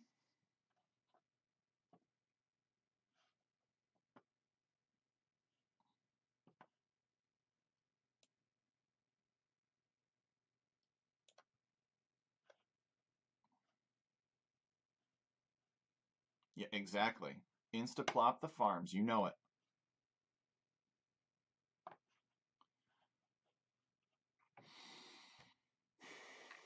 We might give the fish a little bit more food. But overall, I think this is a lot better than what it was, and maybe folks will still have commentary that we have to address, but it's fine. Got lots of ice chunks floating in the lake. Oh, thanks, Ozzy. Oh, we need to add. Well, no, they're perch, I believe.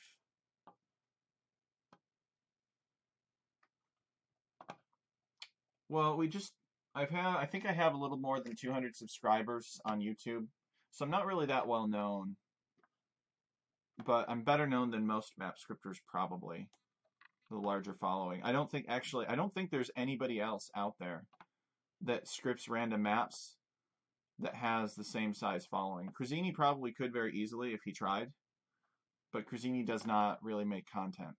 And to be fair, the majority of the content that I make is not related to random map scripting, but random map scripting is a big part of what we do. Okay, yes, so shorefish.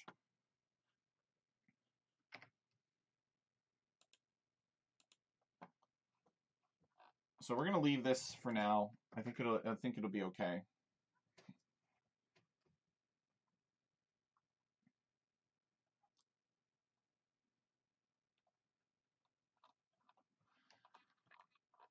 Where is, so we got some placeholders on Wet Rock Beach that are spaced 3 apart. I think might be able to put shorefish down. Let's try it.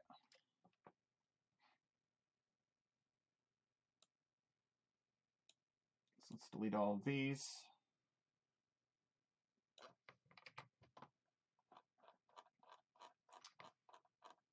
Hey, Sizu, welcome. Oh, the peninsula, perfect for fish boom. Yeah, I wanted people to be able to have like a peninsula, be able to have like a rugged shoreline where somebody could build like a bunch of towers at the edge here and then build a bunch of docks and fish traps in these little pockets, you know, and like have safe coves and bays that you could fish from. That was the objective. Sizu is here. Sizu knows all about snow. He is from Sweden. Welcome, Sizu. Thank you, Ozzy.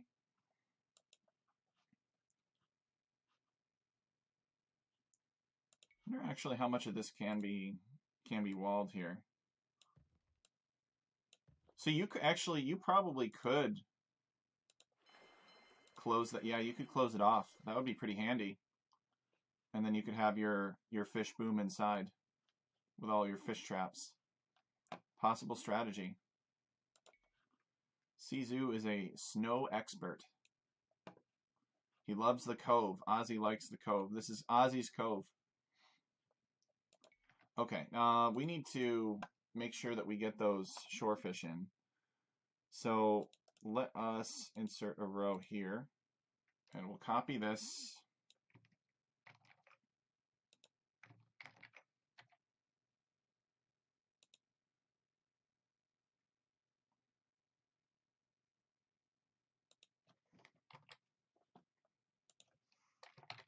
Shorefish, maybe. Let's try this. We're not going to generate the rest of the objects this time. We're just going to make sure that our shorefish generate properly. So the shorefish are going to be placed on water. And they are going to have a temp min distance group placement of something like probably 9. I don't want them to be too close together. And their whole thing is they're going to be placed within 1 of the Wet Rock Beach placeholder here. Let's paste that there. And we'll change this to 17. So they're going to be placed within 1 of whatever's in 13. So it's these on-grid placeholders here. Okay. Is there a snow-themed Arabia map? Yes, actually. Sizu says this looks like Norway. Yeah, you could kind of make the argument that this might look like a Norwegian fjord. But this is actually supposed to be Lake Superior instead, in the Michigan, Minnesota, Wisconsin area of the United States.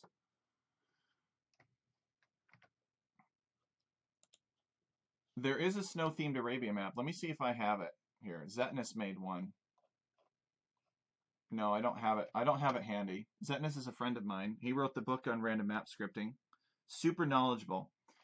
There's probably nobody out there who knows the scripting engine in the way that it was intended to be used better than Zetnus. But there are a lot of really knowledgeable guys in the Discord, actually. But I do my own thing. I break the rules with random map scripting. And it makes it a lot more complicated and a lot more work, but I think it also makes it so you can do some really neat stuff that would not otherwise be possible.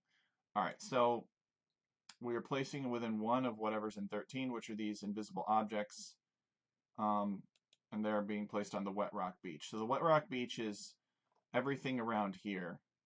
So we're basically just going to be placing the fish right next to them on water terrain. So we'll see how that works. I'm pretty sure there's water terrain there, but we'll find out pretty soon.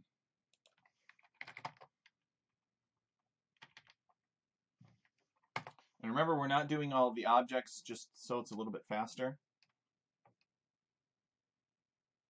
Yes, it is. Abusing it. Make it do what you want. Okay, it's thinking, should be almost done.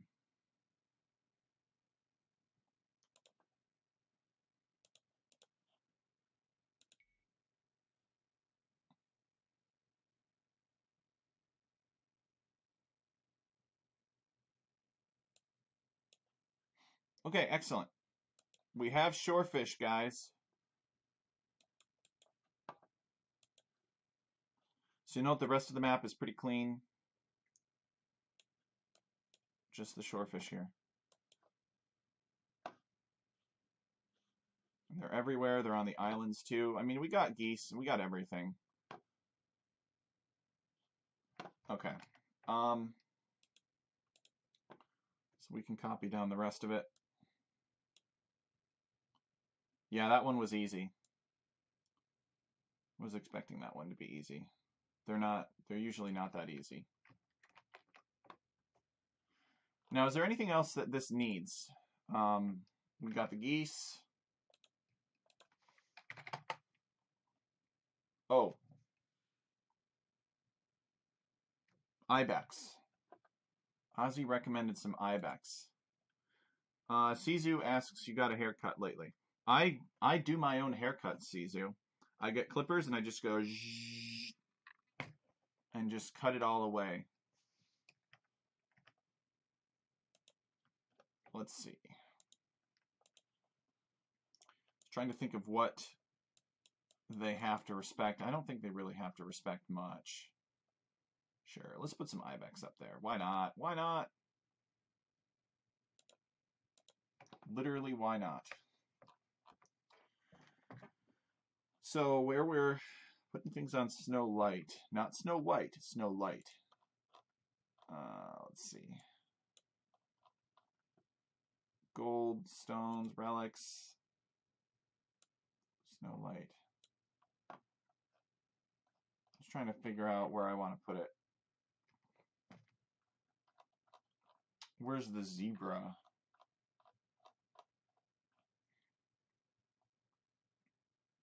Here we go.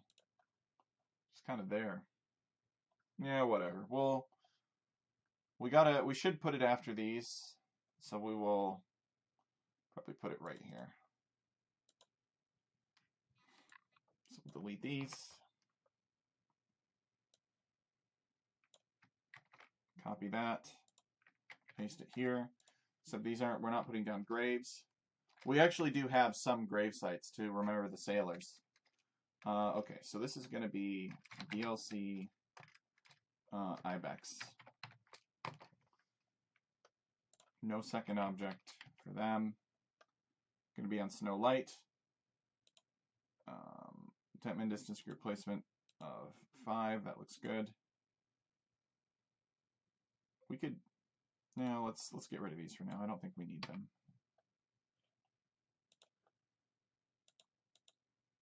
No fill. And let's just see how that works without trying to control the relationship of the Ibex to everything else, just letting it plop down wherever it wants to go.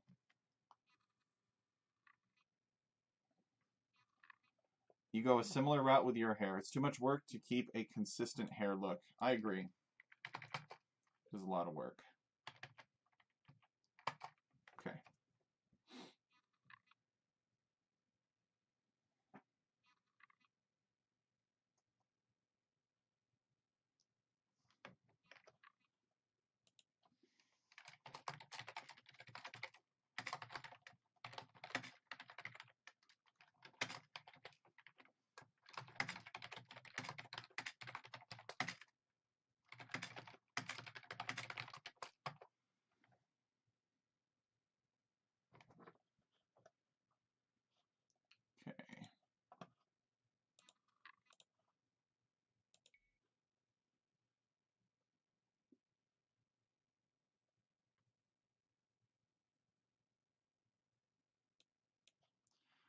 All right. Oh, here they are.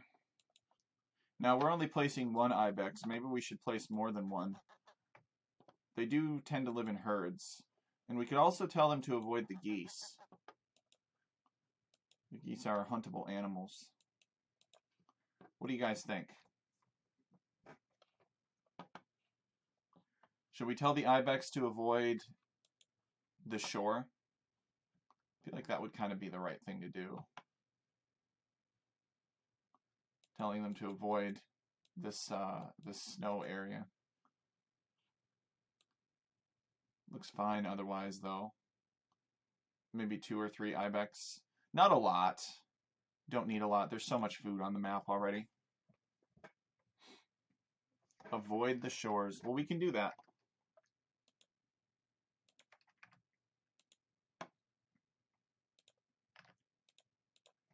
Okay, so the ibex, we will put them in groups of 2 to 3, just like that. And to avoid the shore, we will copy this or whatever, doesn't matter, just to get that text join command. Easiest that way. Okay, and we're going to have them avoid actually the ring of snow here.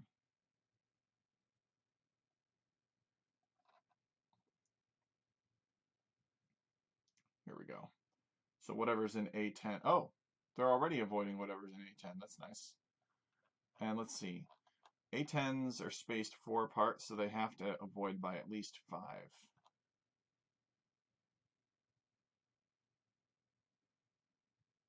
Where is it? No, 2. So they have to avoid by at least 3. But we'll tell them to avoid by... Wait, what? Where did we copy that from?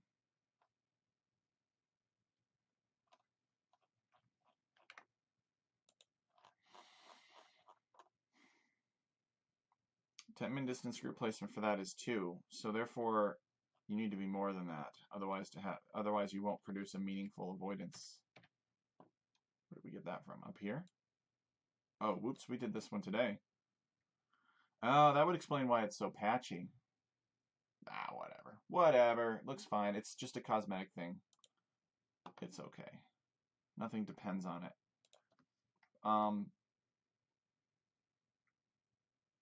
We'll leave that as 2 as well.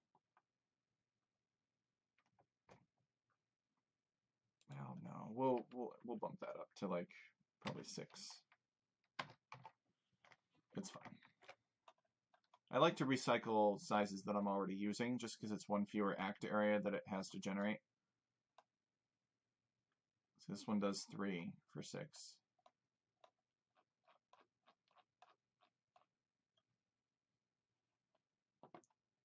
Okay. He likes the idea of the mountains having plentiful resources. Excellent.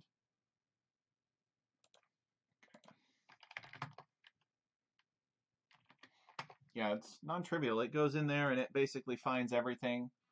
And so it essentially has probably hundreds of actor areas, if I had to guess. Let's see how many actor areas it has that it's auto-generating. Lots of lands for sure. All these lands are auto-generated.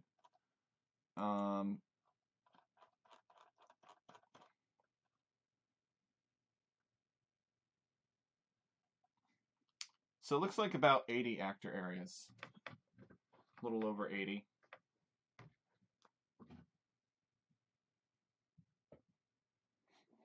Oh, Sizu is away from home until May? Sizu, are you going on a trip or an adventure of some kind? I would welcome what Sizu has to say about the map.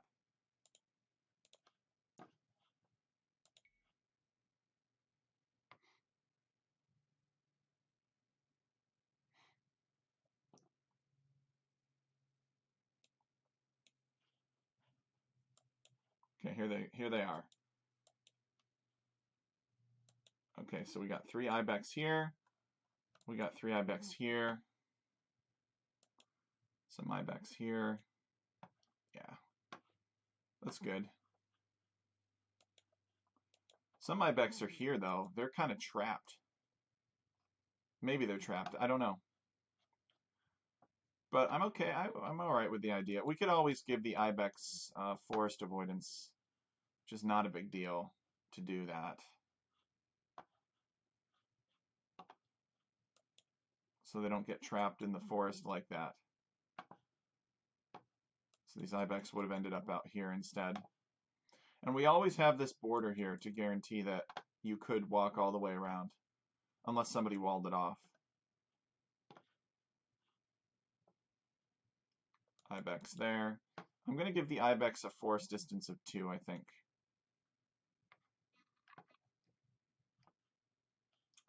That could be too much. Maybe I just leave it. We'll try giving them a force distance of 2 and force distance of 2.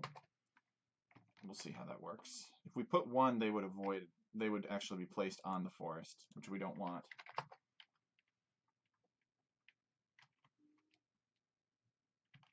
You can't play on your laptop, it's too weak. Ah, okay, you're going to visit your parents. That's nice.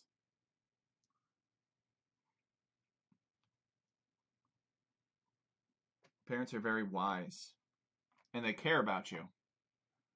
Because if they didn't, you wouldn't be alive. Or you wouldn't know who they were. Alright, fine. They're supposed to care about you. And they usually do. Most parents do, I think.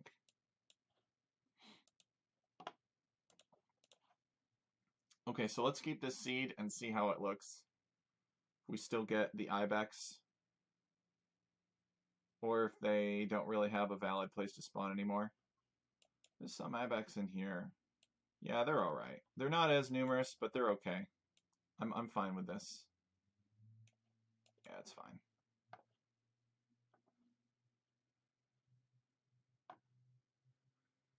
It's a good thing the laptop is weak, otherwise you would miss out on their wisdom. Now that's an interesting concept.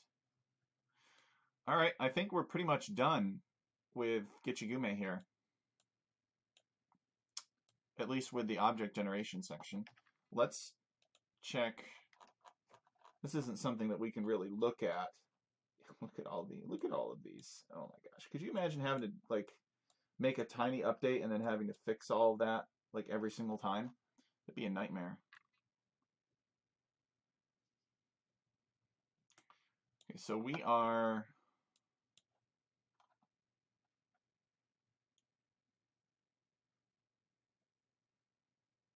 so the fish is set to have 100 food in them. We could try buffing that a little bit. Maybe make it like 175. Could be a little bit more fair. I don't want to give the fish too many resources. Well, we'll give them 150 for now. And the geese are really scrawny. We give players 50 extra wood so that everybody can build a dock and a fishing ship. Sizu's doing some studies too at the moment. Ah, I see. Ozzy is a wise person, yes.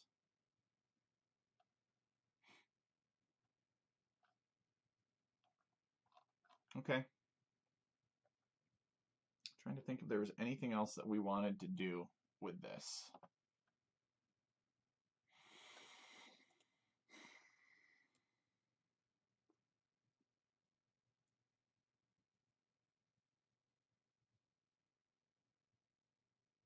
We got reeds. We got it all, really. Got a lot of good stuff.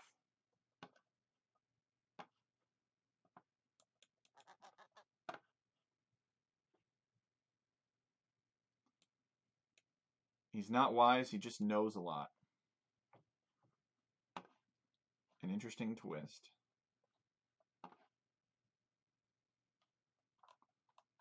Sometimes these shorefish don't properly spawn like at the... I mean, this is fine. It's normal for a lake to not have a shorefish in it. But sometimes they don't spawn adjacent to anything. I think you can still fit a villager in here, though. It's a rare issue.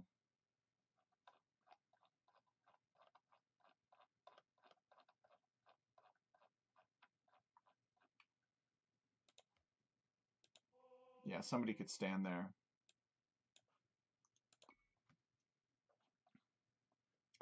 The relics only spawn on the plains. That's another good point. There are a lot of relics on this map. We may consider increasing the spacing between the relics.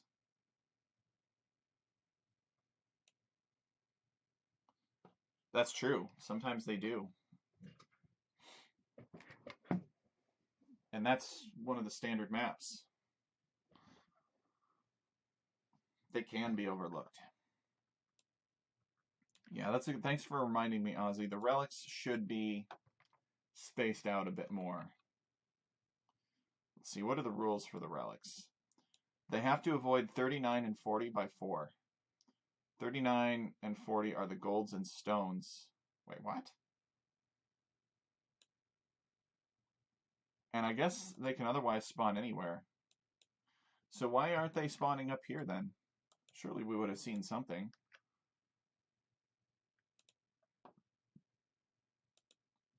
Oh, they have to spawn on grass 3. Okay, that's why.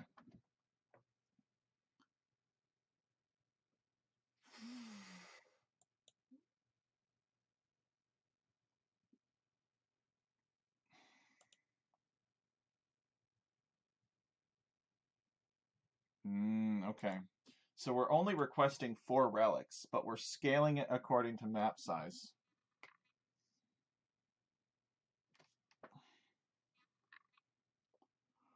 They're spaced 24 apart. So if we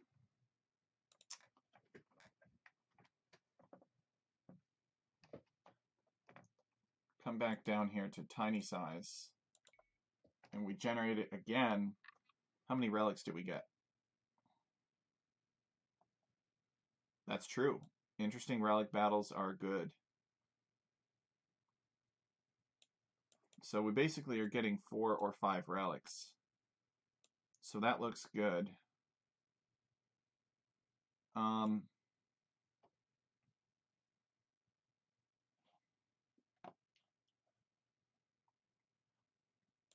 tell you what though.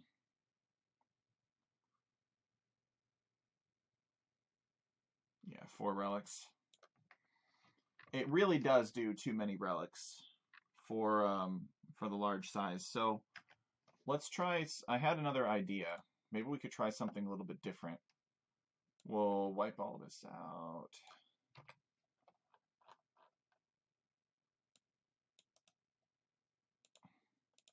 Okay.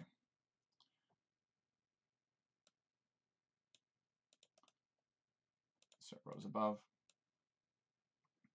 Ozzy just keeps giving me homework. It's good though.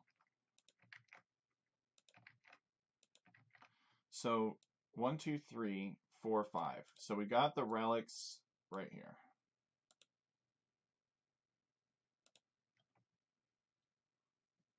Okay.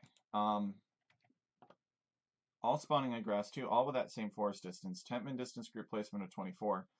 But we're going to say that we want 1, 1, 1, 1, and 1. But we're not going to scale this one, this one.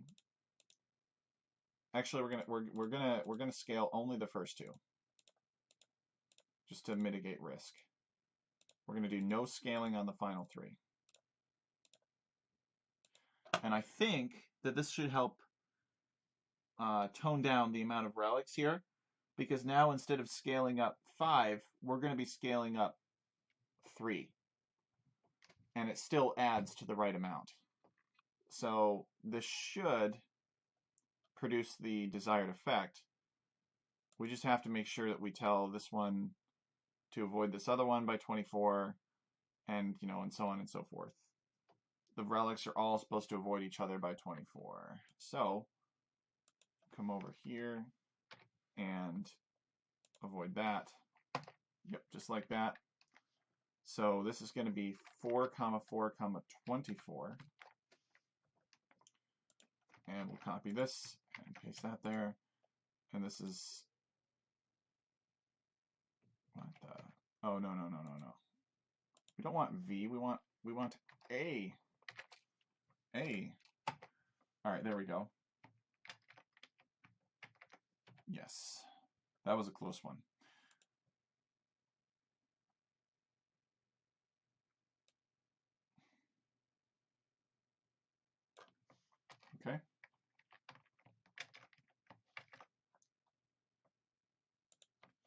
47, and then paste that there, and then 48. Okay, so we'll copy, we'll continue that down. Okay, so that's good. So these golds and stones, gave them instructions to avoid 41.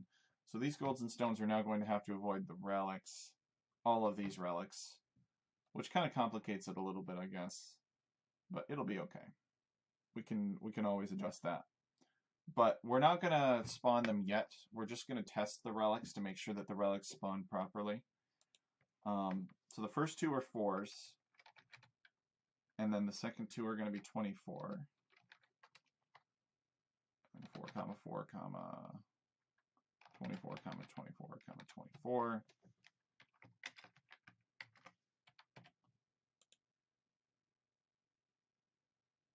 And then a fourth 24.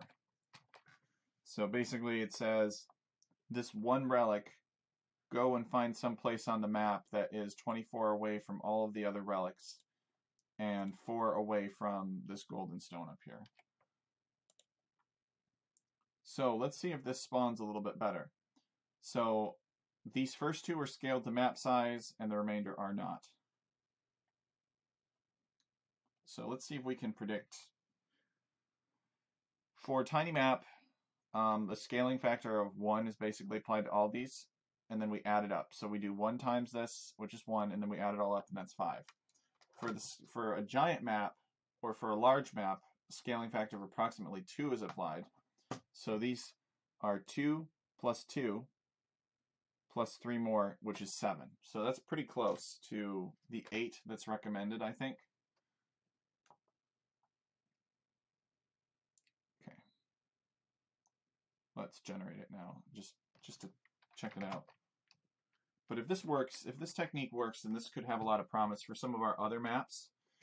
The traditional maps actually manually scale, like they have a logical statement that says, if large map, make 8 relics. But I don't have that capability with this software. I have to find a workaround. I only have, that drop-down menu item. Okay.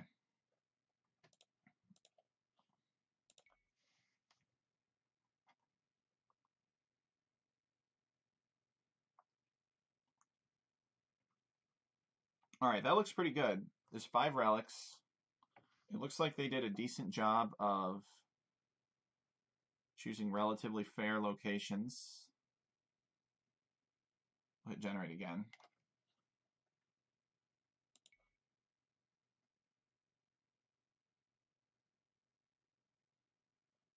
Oh, we need to choose a different seed.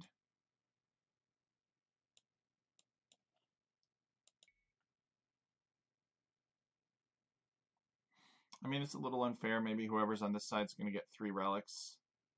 Whoever's on this other side is going to get 2.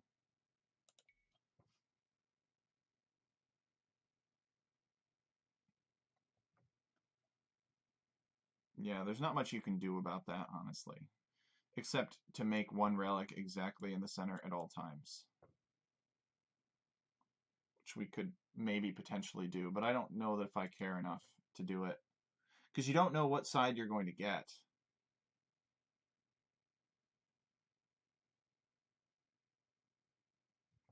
One, two, three, four, 5.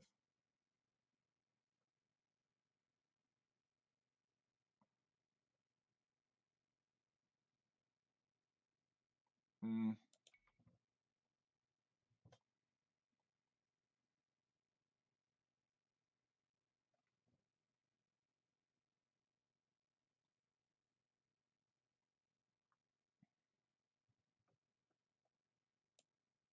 I mean, look at these golds. These golds are nice and in a line. Your job has to do with programming? No, not really. I was a mechanical engineer.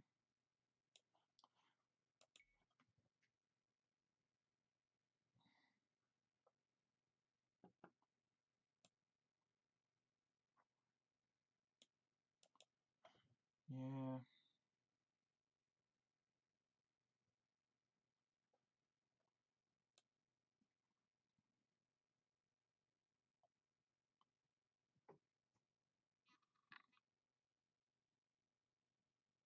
almost feel like we could maybe do this a little bit smarter.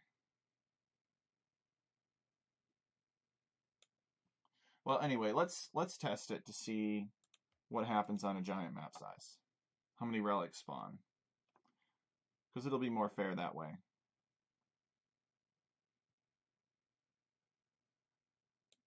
One, 2, 3, 4, 5, 6, 7, 8, 9, 10, 11, 12, 13. 13 relics spawn in that case.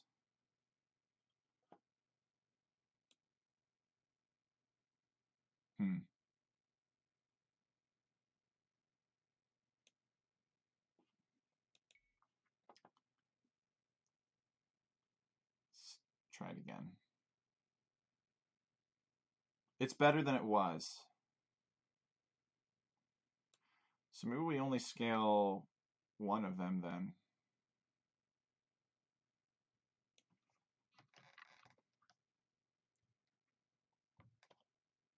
That is looking like a lot. Let's go back. Let's go down to large. 1, 2, 3, 4, 5, 6, 7, 8, 9, 10, 11. 11 relics in that case. So yeah, we're going to turn off. We're going to disable this one. And is there any other modifications that we want to make? I don't think so.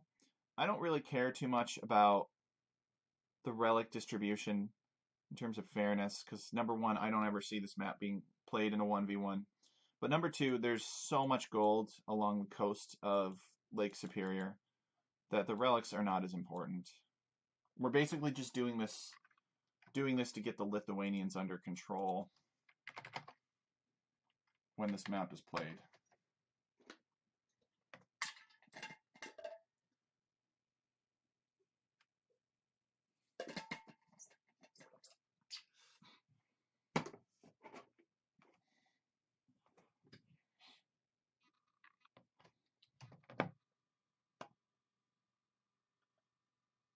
Processing objects. Okay, it's done. So we'll keep this seed. And right now we have 1, 2, 3, 4, 5, 6, 7, 8, 9, 10, 11. All right, so just double checking. And we hit generate again. We should have fewer than 11 relics. 1, 2, 3, 4, 5, 6, 7, 8. Nice. Very good. So do a couple more generations here.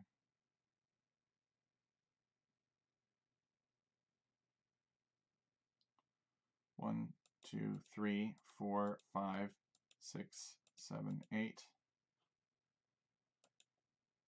Yep, that's much better. Yeah, it looks good.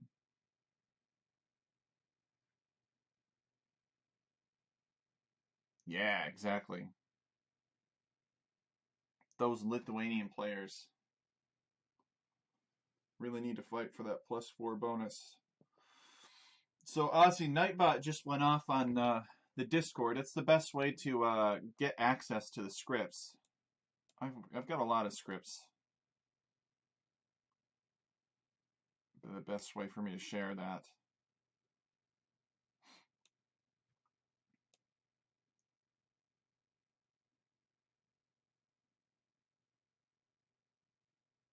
Okay. Let's go back down to Tiny to make sure that we still get the 5, which we should. Yep. Okay, looks good. So I think... Oh, right. We need to adjust these other resources to avoid all the different instances of relics now. 43 through... I need to drag this down. So those are all 8s. This one, the last one was 12. Oh, the gold. It's avoidance to the gold. So, okay. Yep. So, this one...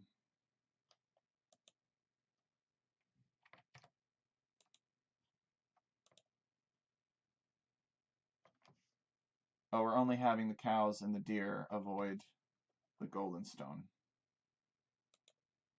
Yeah, that's fine.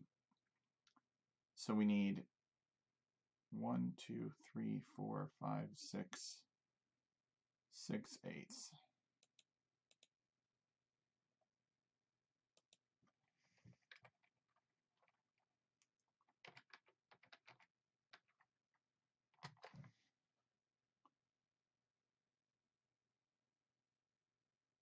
Okay.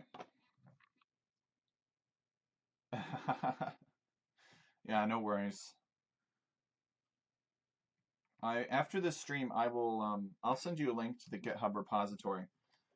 If you want to learn how to random map script Ozzy and you're like a chill dude and you're friends with everybody and we know you and trust you, we could share these tools with you and you could make such complex and ornate random map scripts if you want to as well. I know you said you have other projects right now, but just saying in the future, um, there's no reason why you couldn't do exactly what I'm doing now as long as I trust that you're not going to sell the code or something. I'm always looking for more people to teach how to do this. I think it's really important for the community. So we'll click and drag that down. Otherwise, you can just, browse through the random map scripts and just download them to your heart's content and play them and enjoy them.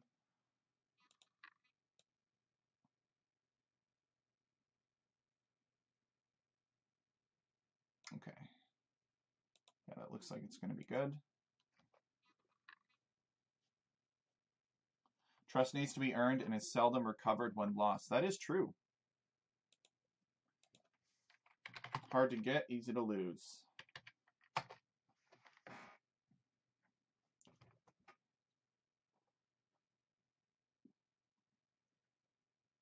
So I think, yeah, it's more complicated, right? I mean, it's 5 instances of relic creation, so it's like 5 times longer than it needs to be. But we can still do it with this program. Otherwise, we'd actually have to go in and change the script file directly, and it would be pretty icky. We don't have anything fancy for terrain generation, but imagine writing these objects manually. Ouch. But there are people that do, but generally it's not as complex. Okay, let's check this. Uh-oh. Yeah, we miscounted something. Something is 7 versus 8. So let's see here. It's probably this one.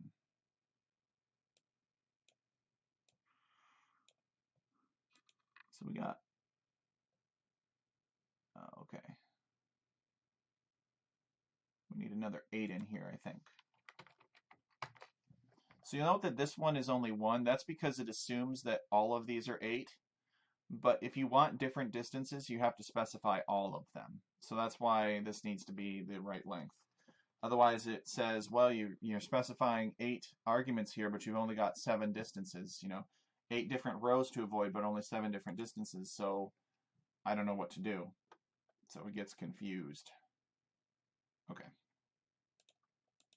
Let's try again.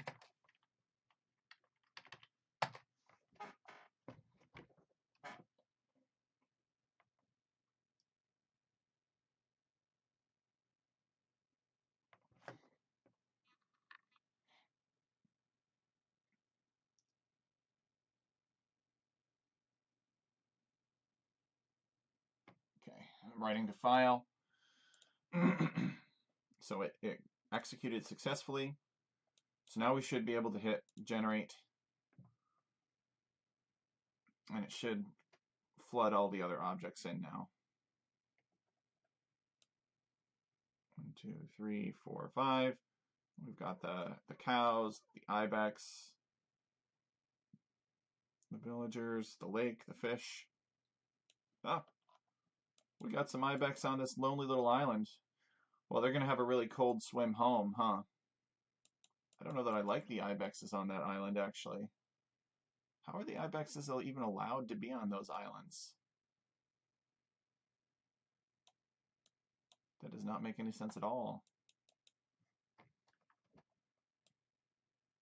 That should be illegal. Yeah, there aren't really any on this lake, or on the borders of this lake, but there's also less space, right? These geese are still pretty close. You think it's a neat quirk? I think it's unacceptable. How did these ibex get out here? Wouldn't they be super cold if they swam? And what are they eating? There's very little grass. And where would they take shelter? There's no mountains to live in. But what's troublesome... Oh, you know what? We'll keep this seed. I think I know what's going on. Well, maybe not actually. I don't think I do know what's going on. So the ibex, their only avoidance is they have to avoid whatever's in row 6 by 6. So there's an odd grid placeholder on the snow. Oh, okay. Well, that's it. That's easy then. So there's no snow over here. It was never thick enough. So we will make them avoid the wet rock beach instead. So the wet rock beach is this one right here. So we'll make them avoid A17, aka row 13, and they need to avoid it by at least 4.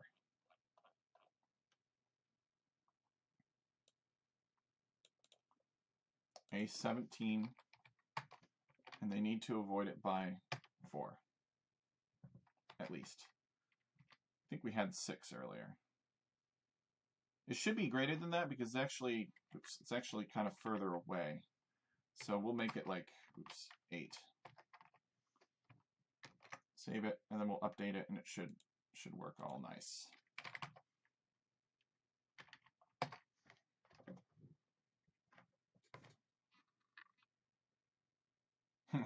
Ibex, I-B-E-X. It's just right here.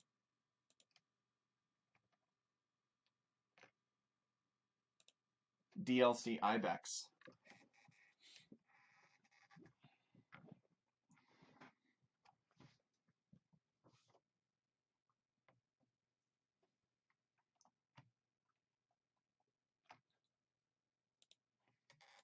I'm sure that they know how to swim. It's just an ibex that knows what's good for it will not swim in water like this. Okay, so let's keep this seed. We'll hit generate and we'll see if the ibex disappear. Let's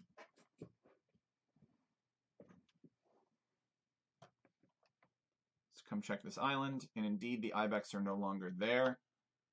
And the ibex aren't really along this coast either, but it makes sense because they weren't there originally because it's too small. But if we did generate this on giant, we should still see the ibex. Oh, actually, there was something in the corner. Yeah, so there are still some ibex up here. And actually, they do spawn over here, too. So that's much better. That's fine. Look at this cove right here. This is another Aussie cove right here with a small little inlet. And you might be able to walk out on most of this, actually. You might be able to walk across. Yeah, you could walk across. You could walk across the ice. The ice will never break. Actually, when this map was originally designed, the plan was to make like invisible Gaia petards that exploded continuously in a loop and damaged ships that were nearby. But I could never make it work, which was unfortunate. To sort of simulate the turbulence of the lake itself. Yeah, Aussie Cove here. But I think we're basically done with this. I think it looks pretty good. There's always more that you can do to it.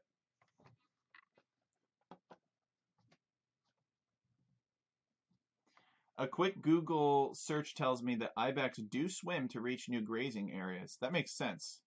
But they probably would not swim out to a little island like this time of year. To the upper left corner, it's perfect. Yeah, it's pretty good. There's some ibex here. Camping some gold.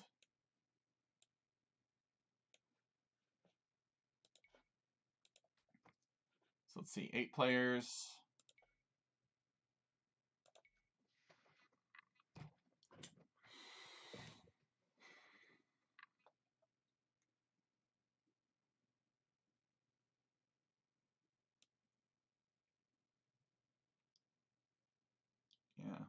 It's fine.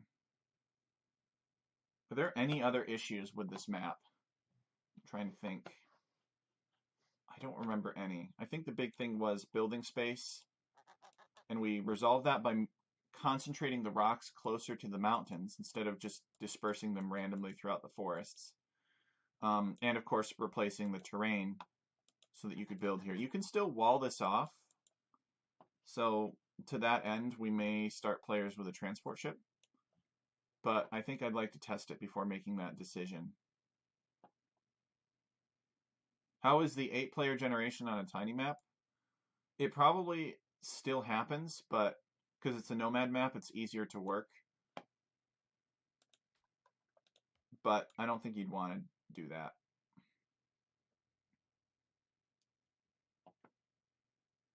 Yeah, it still works. It's just a lot less space. But where you really start messing stuff up is where you have non-nomad maps, where you have maps with town centers and players. Everybody gets a gold, and you got to make sure everybody's gold spawn properly, otherwise they get upset, that sort of thing. You never know. Yeah, well, actually, I think it's coming in random map scripting where you can overwrite somebody's map size that they select in the lobby.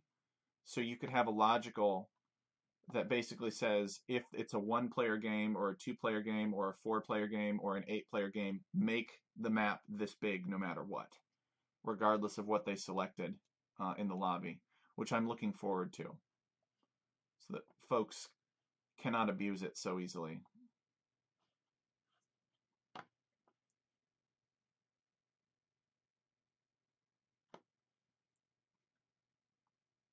Maybe I'll make a map of the Faroe Islands for CZoo. Yeah, it works with Regicide and with, well, King of the Hill would put like a monument probably somewhere in the middle. We could try secondary game mode here, King of the Hill, and see what happens. I'm pretty sure that a monument will just spawn in the center. Uh-oh. Did we break it? Did it not spawn? Make sure we hit generate here. I don't see anything. That's weird. I feel like it should. If we do Regicide and we hit generate with Regicide, it will give you a king. Could run around and be a scout. But it's dangerous to scout with kings. Yeah, see, here he is. Okay, there's the king. I would imagine that King of the Hill would basically just put a monument like right here in the middle of the map. The lake is actually more than 50% of the map, slightly. But the monument would probably still be attached to the land somehow. King of the Hill is hard-coded, right? The game just plops a monument down in the middle.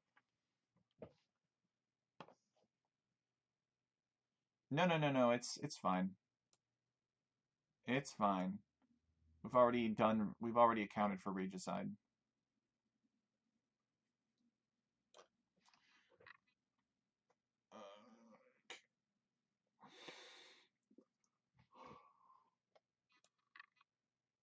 Yeah, I can't think of anything else for GitcheGumee, so we'll have to test it again at some point and get the guys to provide some feedback on it.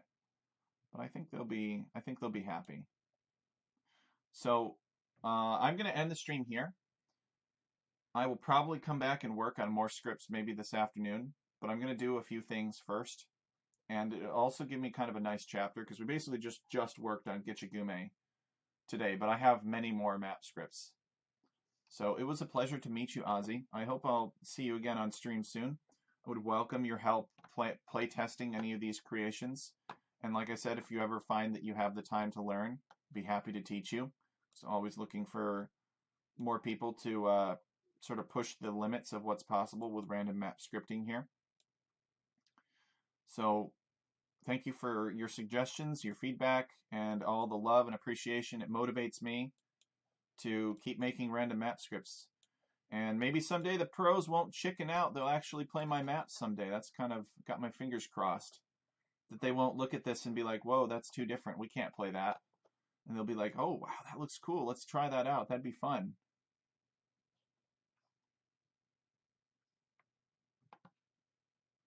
Yeah, no worries, Ozzy. We'll catch you later. Thanks for stopping by and for the support. Everybody who tuned in, have a good one, and we'll catch you guys later.